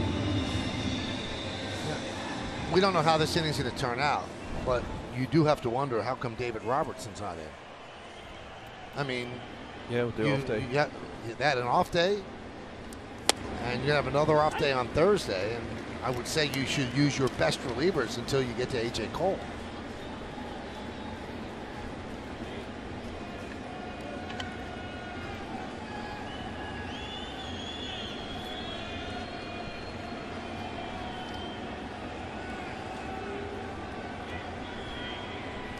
And you could also ask the question, shouldn't you use Robertson and Chapman before you use Cole? I know the old adage, well, you can't or shouldn't use your closer until it's a safe situation, but Zach Britton still hasn't pitched for the Orioles in that playoff game.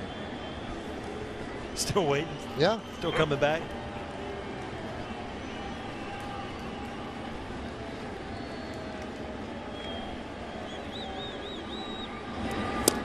Missed outside.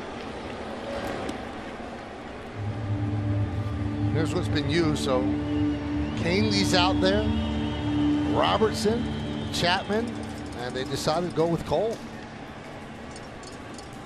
And Sonny Gray pitched on Sunday, so probably wouldn't be able to go today. How many innings? Couple, 2. Well, David Robertson's last outing was an inning on the 17th. What's that, Friday? So it's the 4th day. Through a also Gray threw 41 pitches on Sunday. I don't think he's really an option tonight. 1-2. There's a base hit to right field. Anderson is going to go to third. Dietrich with a single. First and third, and nobody out for the Marlins, so they are set up to win this. And Cole really has to wiggle out of this jam. Well, it can be done. You saw Chad Green earlier in the game, but this is another tough situation for the Yankees to be in right here, hitting the right side. This is what you're taught to do. Pull it into that hole. Stanton, no chance. Now, Paul mentioned how they got out of this with Green on the mound, but Green has strikeout ability. Yeah, that's not something that Cole's bringing to the party, at least to the extent that Green can. So infield comes in. Here's Castro. Now they walked Castro when Green was in there to load the bases. Yeah, I was thinking it was almost be. I mean, here's a veteran hitter. You might take a couple chances to see if he'll expand the strike zone, and then just go ahead and load the bases and give yourself an opportunity for the double play at the plate.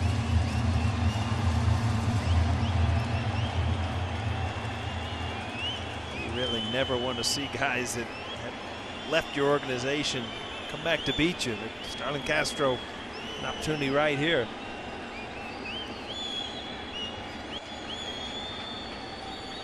Swing and a miss.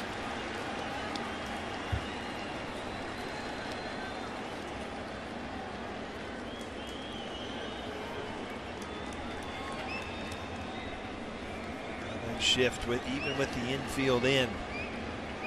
It's almost like push bunt. This game's over.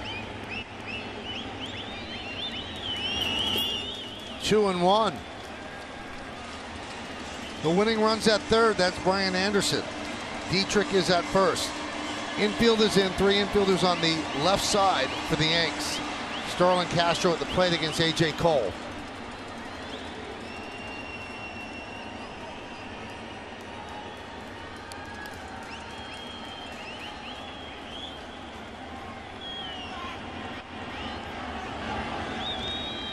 The 2-1. 3-1.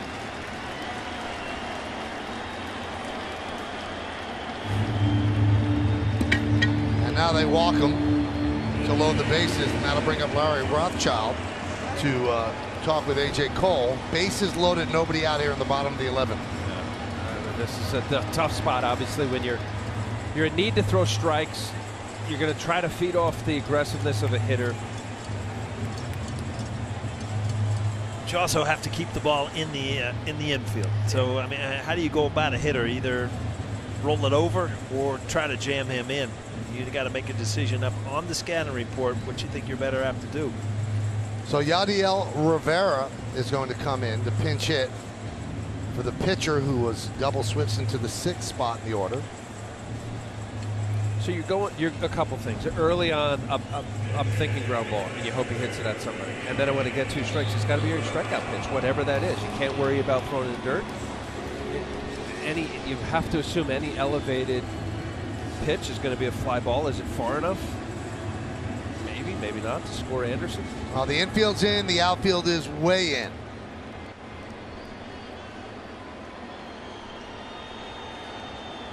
And here is Rivera against Cole. Bases loaded, nobody out. Missed outside, 1-0. A walk to Anderson started this off, a single to Dietrich, and then an intentional walk to Castro. Bases loaded, nobody out. 1-1 game, bottom of the 11th. Grounded to short. Gleyber Torres comes home for 1. That's all they'll get. I'll tell you what, he makes that look easy. That ball was hit hard, and it's kind of an awkward throw because as a shortstop, you're really not accustomed to going to your right and then, you know, wheeling off the home plate. It's a good play. Not enough time to turn the double play, but now you've got an option. Keep it in the ground and see if you can do this again. Smooth. I'm with you, Paul. It's effortless. He doesn't take like double pump. It's just all in one motion. Yeah, never jabs at the ball. It's just very soft hands, and he looks so natural at the shortstop position. Infield remains in. Here's JT Riddle. 0-1. Again, the outfield remains shallow. The runner at third now is Dietrich, replacing Anderson, who was forced out at home.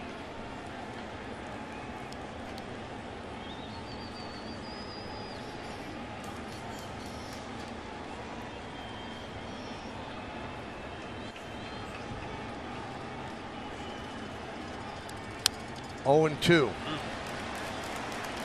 These times with guys like this, like safety squeeze.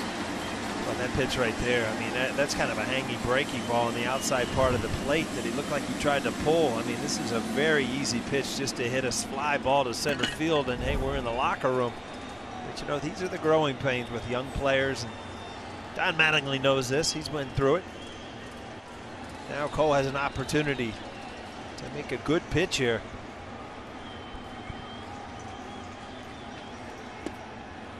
One and 2.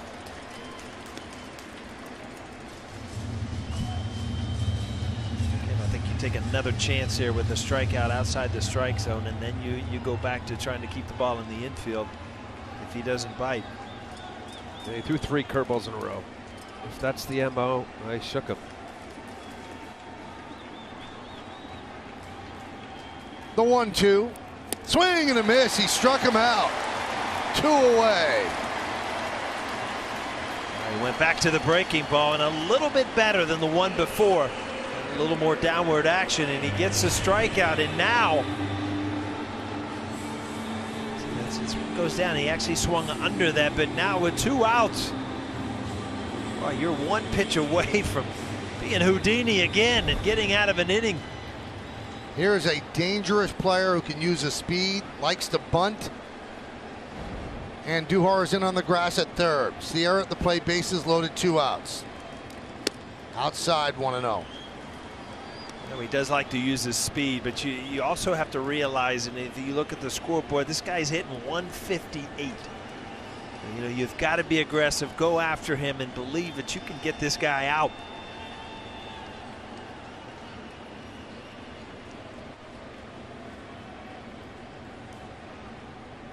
One-0.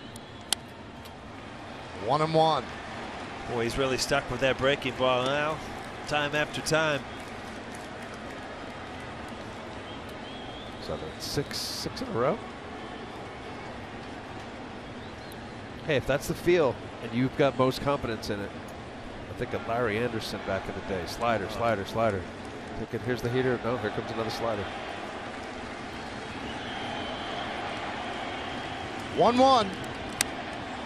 Popped up. Will that stay in play? And Duhar in foul territory. And he works out of a bases loaded and nobody out jam as we go to the 12th inning and the Marlins strand 3.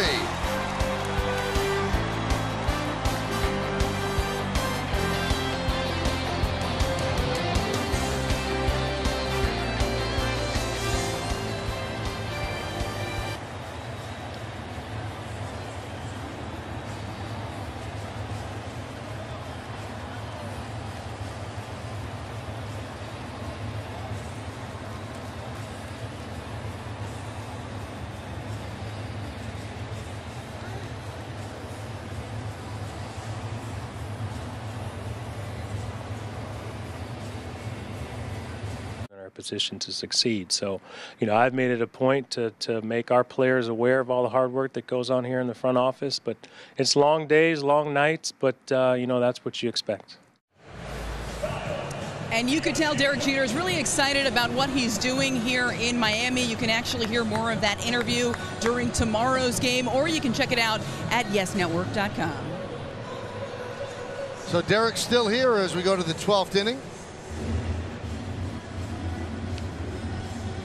And Kyle Higashioka is going to lead off. Guerra is the new pitcher for the Marlins, Javi Guerra.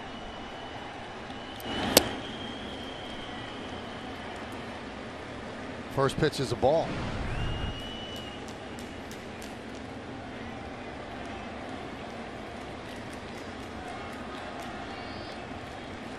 Pretty amazing, able to work out of that jam. Bases loaded, nobody out. And Higashioka starts off the 12th with a single to left field.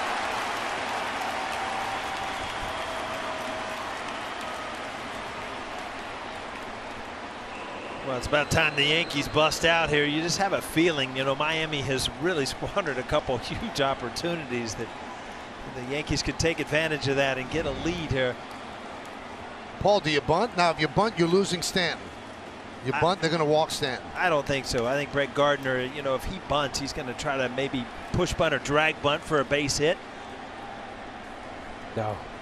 I just think that, you know, you want some of your hitters to take a chance and try to get this thing done.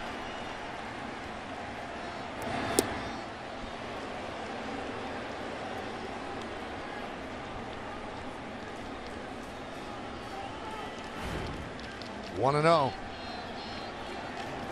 Chapman's up.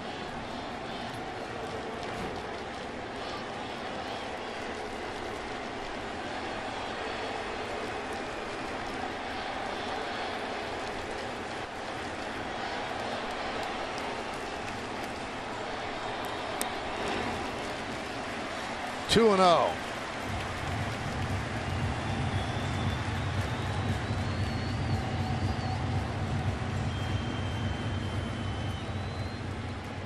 Well, he's got to hone him in here. Even though your fastball count, you got a veteran guy in Javi Guerra, 32 years old, been around a bit. Make sure you get a fastball, something you like. Take it. 3-0 on Gardner. On deck is Stanton.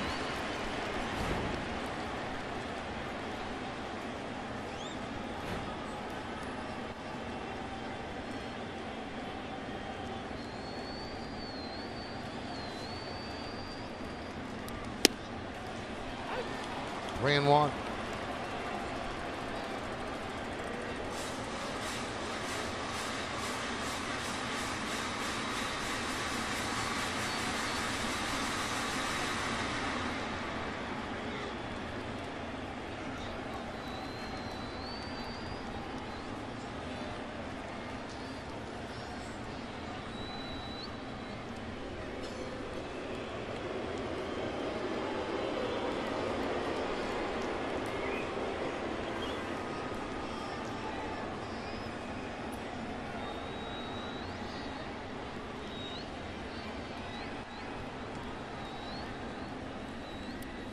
And a walk to Gardner. First and second, nobody out. And Giancarlo Stanton comes to the plate.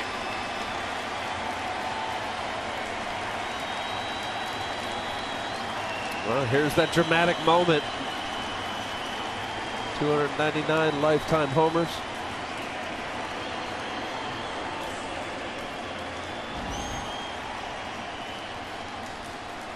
Nice single in the first with the left side, struck out in the third, doubled off the wall and left in the fifth, struck out in the seventh, grounded to first in the 10th.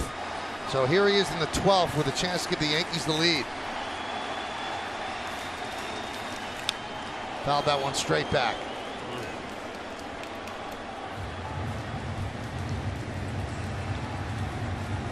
Again, one of those opportunities now where you kind of fight all the things going through your mind. You know, see a pitch, get a hit. If he makes a mistake, you'll drive it out of here. Don't try to create a home run when it's not pitched to you. Missed outside, 1-1. Well, you know the story by now. Stanton, his first 8 years with the Marlins, signed a 13-year contract. Then the Marlins was sold and they wanted to break it down, shed some salary, and Stanton was traded to the Yankees. And now this is his homecoming, and he has an opportunity to get a big hit for his new team. That's a really good take there. Change up just outside the strike zone. You know, if you're over aggressive as a hitter, that's a pitch that you'll wail at.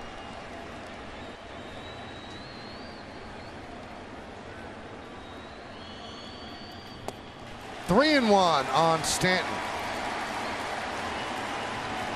Now, these are the at-bats you didn't see early in the year. He's much more patient, much, you know, just understanding that, you know, guys aren't going to give in to him at these points. First and second, nobody out. 3-1 on Stanton. Fouled away, 3-2. Wow. Went after him, and he got a good pitch to hit.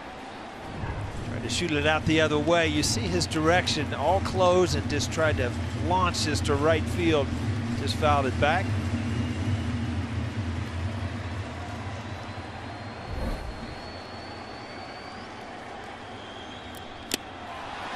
And Stanton down on strikes.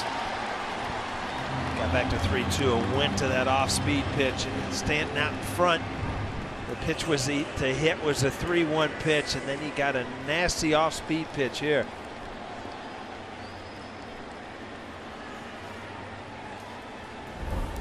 Neither team able to get the big blow here in extra innings.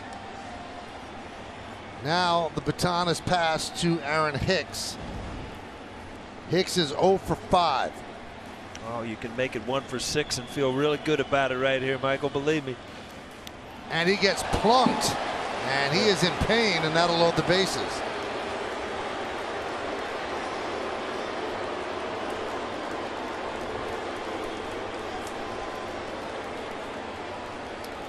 Now, let's see where this got him in the tricep or the upper arm. Yeah, right above the elbow. If there's a good or bad place to be hit, but you know that's not a bony area. It's sore, it hurts, but you know it usually goes away. And Andujar has been in this situation already tonight. See if he gets it done right here.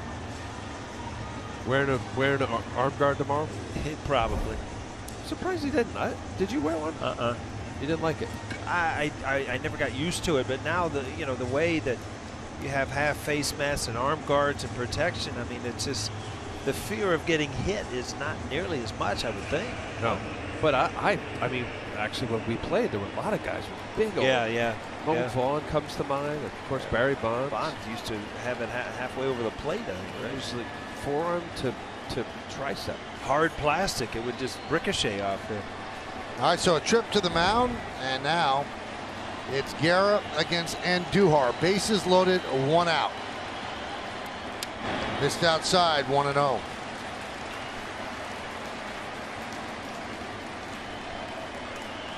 A Marlins bullpen that has been punished all year.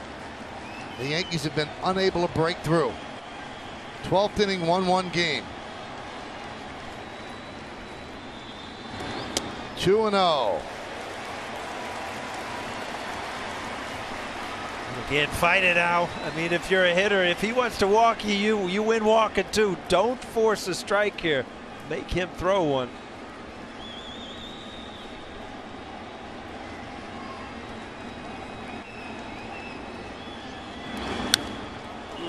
Fouled it back. Got the fastball, fouled it back. But a big swing. It certainly was. I mean, a 2-0 swing. Just a base hit. Fly ball to right. See, that's just a little bit extra from what you've been seeing from him, and that's why that ball is fouled off and not put into play. 2-1. Foul back to the screen, 2-2. As a pitcher now, you've got a 2-0 heater. You got a big hack from Andujar. Now he misses another one. You got 2 breaking balls right here.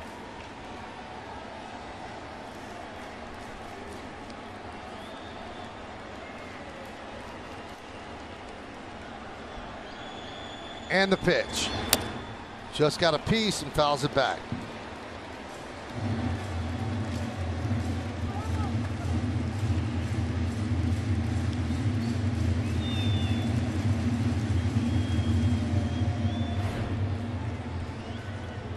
Higashioka is on third. Gardner on second. Hicks on first. And Duhar at the plate with 1 out. The 2-2. That one is driven to left field. Higashioka tags. The catch is made by Ortega. Here's the throw, and he is safe. A sac fly for Andujar. The Yankees lead 2-1.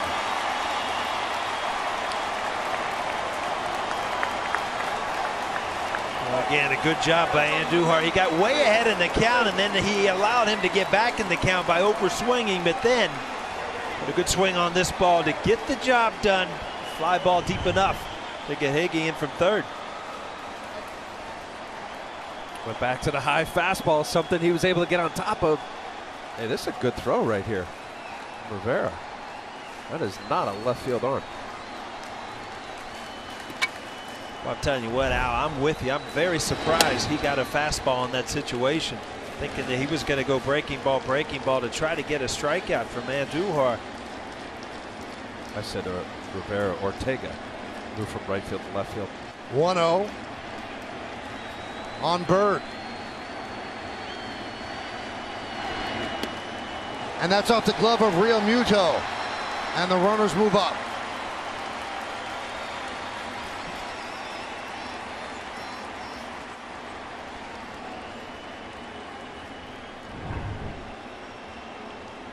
Yes, an overthrown cutter of some sort. It wasn't a fastball. He thought he had it.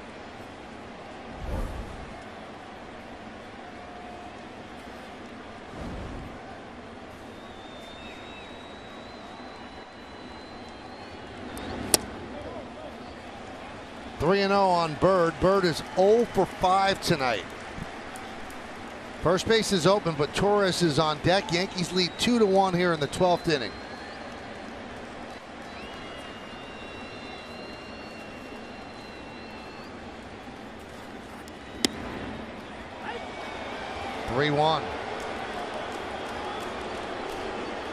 Kind of that 3-0 strike right there, Al. You know, it's just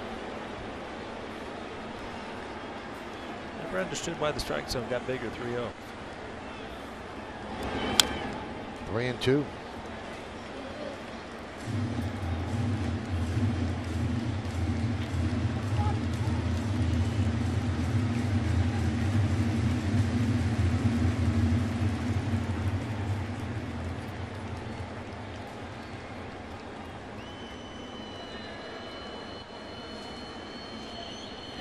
Swing and a miss, and a rough night continues for Bird, but the Yankees do take the lead.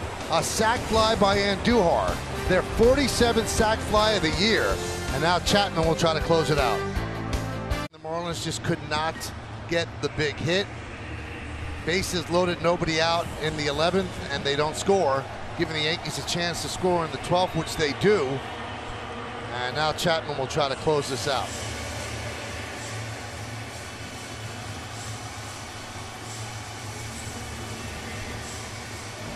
And here is Galloway. We told you 11 years in the minors, and he's done quite well since being called up. I'll tell you what, you're looking at this game right now, and if you're Chapman, get 3 outs and you feel like you have absolutely stolen one, even though the Marlins record-wise, but chances of getting out of 2 bases loaded jams with nobody out, not too good. The 9th and the 11th. What a job done by Green and AJ Cole last inning. Count 1-1 on Isaac Galloway. It'll be 9-1-2 in Miami's order against Chapman.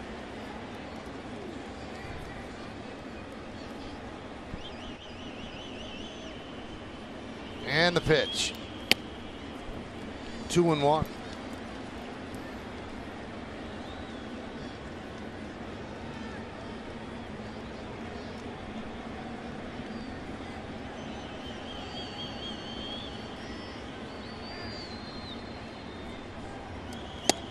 Three and one.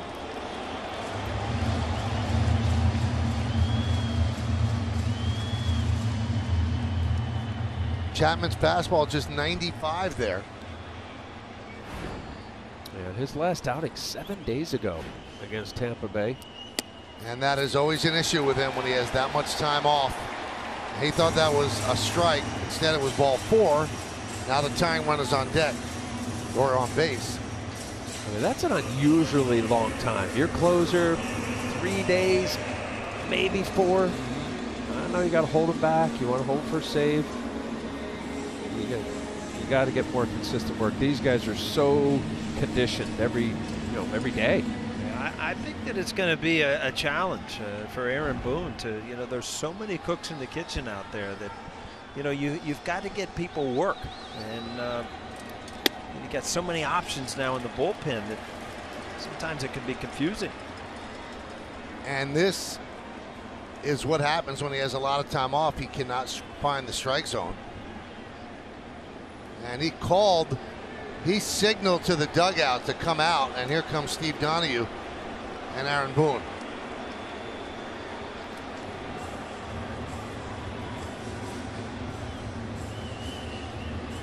He knows something's wrong. He must have felt something. Well, velocity down. And you'll see here he points to the dugout.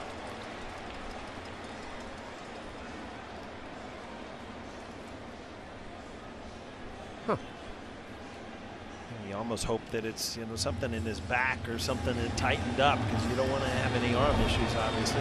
That's it. He is out of the game. He's been bothered by a sore knee all year. So now the Yankees have to go to the bullpen, probably bring in Robertson to try to close this out. We'll be back.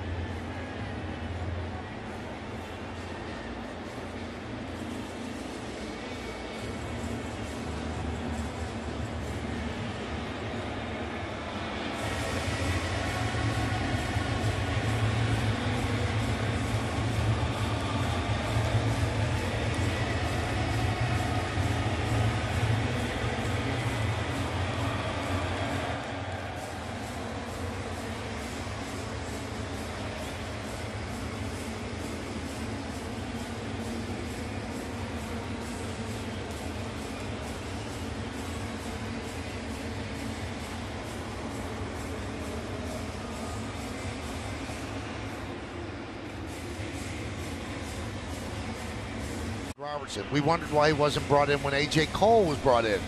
It's not David Robertson, it's Tommy Kahnle. And Paul, that would lead you to believe that something's wrong with Robertson, because he is certainly well rested. You know what?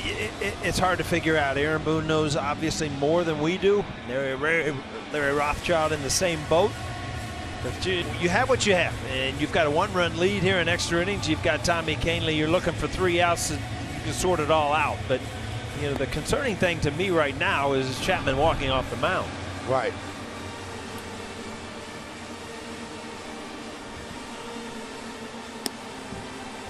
So the Marlins had their chance at first and third, nobody out in the 9th, and bases loaded, 1 out in the 9th. And then in the 12th, bases loaded, nobody out. I'll take us through it. Here's the 9th inning. Yeah, well, I tell you what, you go back here, and what a job. I mean, we got Chad Green. He had a leadoff walk, a base hit, and then a strikeout. They intentionally walked Castro. I mean, and then he got after it. It was like heater, nice play to end the inning. Certainly Chad Green knowing what he got out of that with a 1st and 3rd, and eventually bases loaded. Huge moment. And now the 11th inning with A.J. Cole, bases loaded, nobody out. Yeah, same deal. Lead off walk. You try not to lead off walks. He leads off walk. Anderson. Dietrich gets a base hit, intentionally walks Castro again, and then does a nice job and gets the job done. This little pop-up third base ends the inning. You talk about miracle innings, and you were saying about this. This would be a snatch win. See what happens here with Tommy Kahnle. 2 huge moments. You got runners in score position. Not only that, runner at third base and nobody out. Well, 5+ innings for the Yankee bullpen, 5 walks, and that's glaring. 8 strikeouts. Now, it's so imperative for Kahnle to close this out and not allow a tying run, because essentially, if you don't have Robertson, you have Sonny Gray out in the bullpen. In all likelihood, they don't want to use him whatsoever, especially after throwing 40 pitches on Sunday. So Kahnle has to nail this down right here and end this game. I would almost go as far as to say that Sonny Gray is not available. Well, somebody would have the pitch at some point. Well, I mean, you know, Tommy Kahnle, I don't know what his high pitch count was in the minor leagues, but, you know, I gotta believe he's good for 3. But this is the kind of thing, guys, you know, and certainly we're not speculating from 4 floors up behind home plate here at Marlins Stadium, but, you know, what you don't know, right?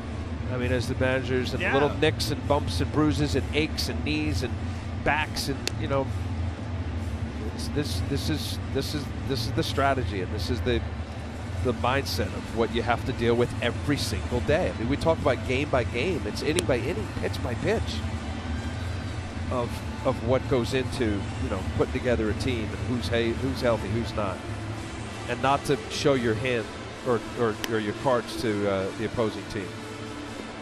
Well, obviously, Kahnle gets as much time as he needs to warm up, because Chapman left with an injury. And he leaves a runner at first and a 1-0 count on Rafael Ortega. We know that the Red Sox have already lost. They've lost 3 in a row now, a team that was on pace for about 115 wins. So they've lost 3 in a row, and they've given the Yankees another opportunity to gain a game in the American League East. Yankees finally pushed a run across in the top of the 12th inning on the Miguel Andujar sacrifice fly to left field. The Yankees lead Major League Baseball in sacrifice flies, by the way, with 47, and now Kahnle on in relief of Chapman, as Boone hoping this one is over. But a long way to go.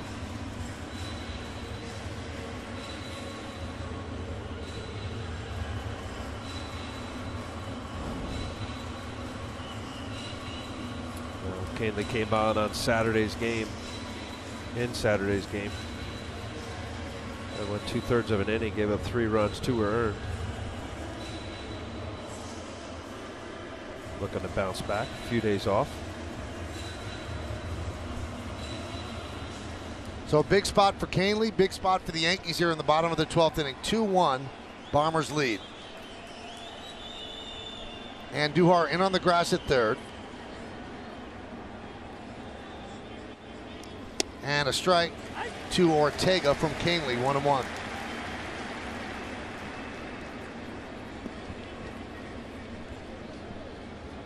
Well, the post game now has become a must watch, as we will find out what's up with Chapman, find out if anything's up with Robertson. Chris Sheeran, Jack Curry, and Meredith Marakovitz will tell you all you need to know. 1-1. 1-2.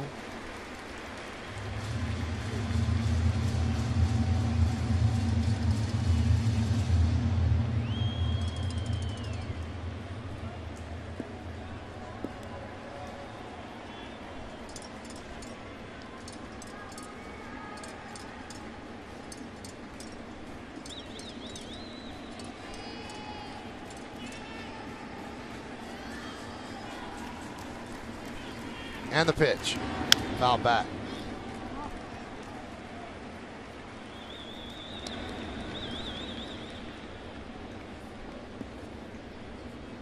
Canely tried the Chad Green theory there. Let's go up in the strike zone, see if I get a swing and a miss. Ball fouled off, though.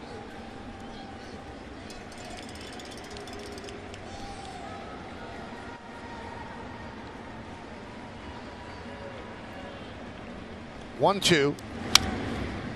Foul back. Still 1-2.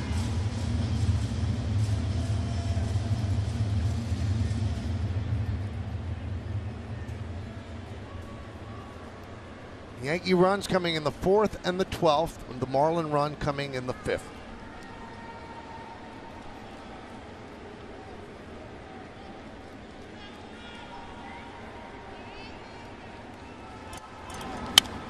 Skied the other way, down the line. On the run is Gardner, but that'll make the seats.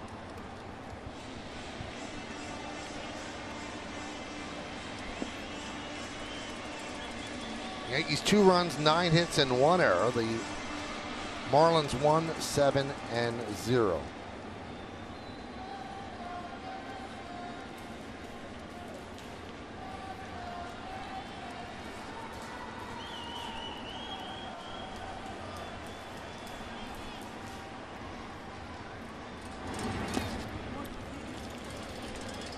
Two and two. On deck is Real Muto.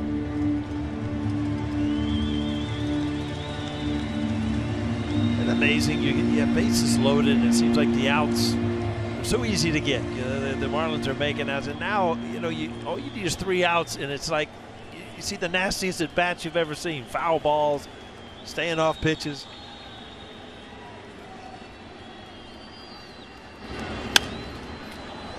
Fly ball shallow left, coming on Gardner, and it's 1 out. Close out a win. Yeah, it's not easy. We got the W. Chance to win a game. Save a game. Put him in the win column. You know, changes emotion. Heartbeat.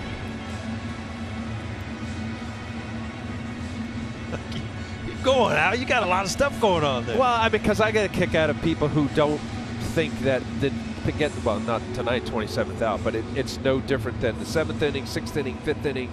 Not true. You got a 1-run game, and you're closing out a game in the 9th. There's Real Muto. Runner at first, 1 out.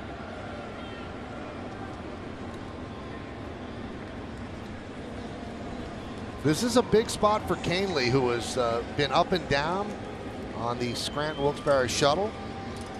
This would be a big save for him and for the team.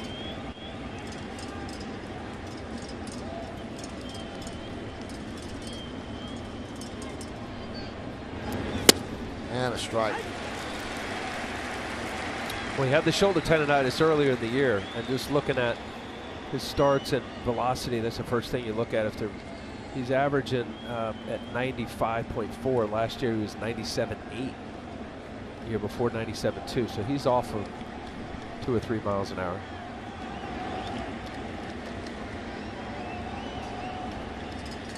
The 0-1.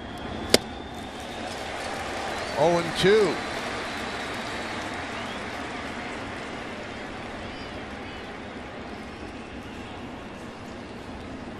That came out of his hand nicely. That was a big part of that bullpen last year. You remember when he came up from the White Sox? You'd love to see him get back to that form. The 0-2. Inside, 1-2.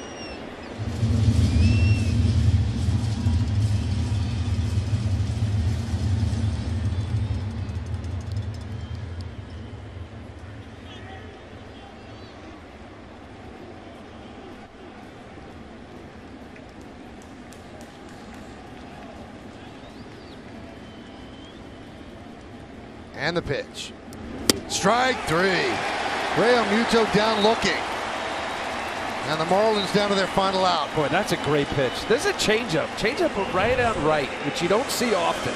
Watch it come back here. That's a give-up pitch to a very good hitter. That was a perfect corner paint with that little comeback here.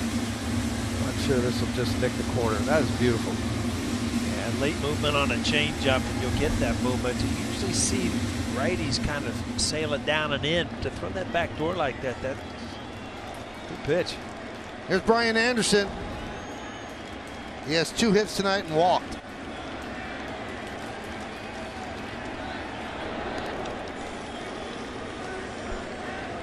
Yankees in out away.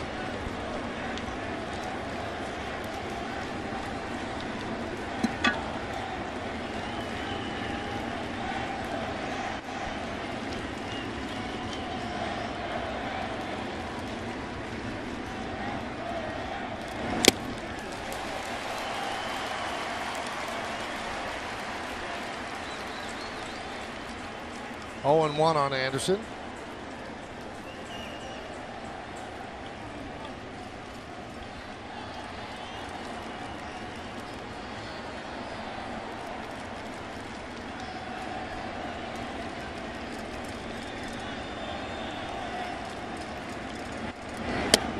One and 1.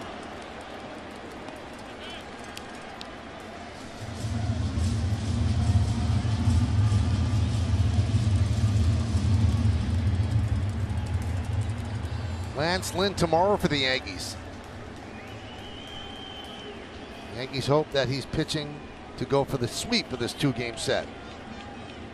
1-1. Yankees a strike away, 1 and 2.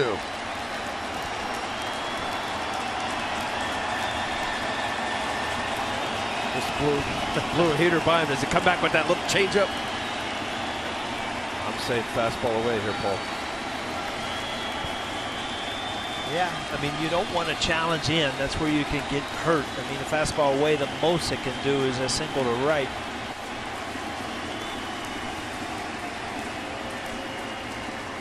And the 1-2 runner goes foul back. A little too much to the plate, but yeah, he's feeling it right now. Galloway is on the run.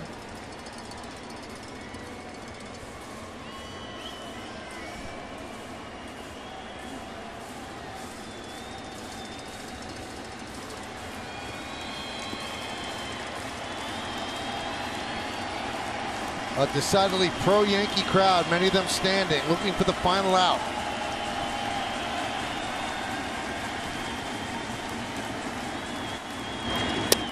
Missed outside, runner wasn't going that time, 2-2. He tried to throw that same pitch and bring it back to the outside corner. Didn't quite get there. He got around it. Let's see if this cuts a little. Yeah, it just didn't have the same comeback. It would have been the pitch. You see Anderson give up on it. 2 balls, 2 strikes, 2 outs. Throw over, and Galloway's back.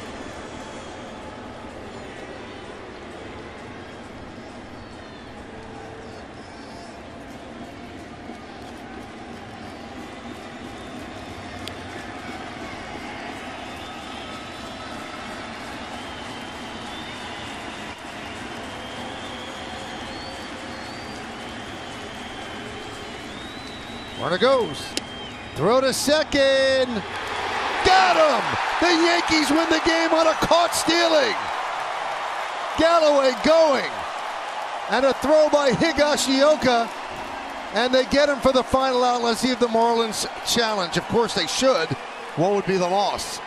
Well, it was a great pitch to throw on this hotel right here. He looks, see another angle. Watch out, Tommy. I don't know that there's enough there to overturn this. On the field, he was called out. What a play. And I think he is out. He got him on the shoulder, but we'll see what the umpires think. What a play by Walker to be able to pick that ball and make a tag.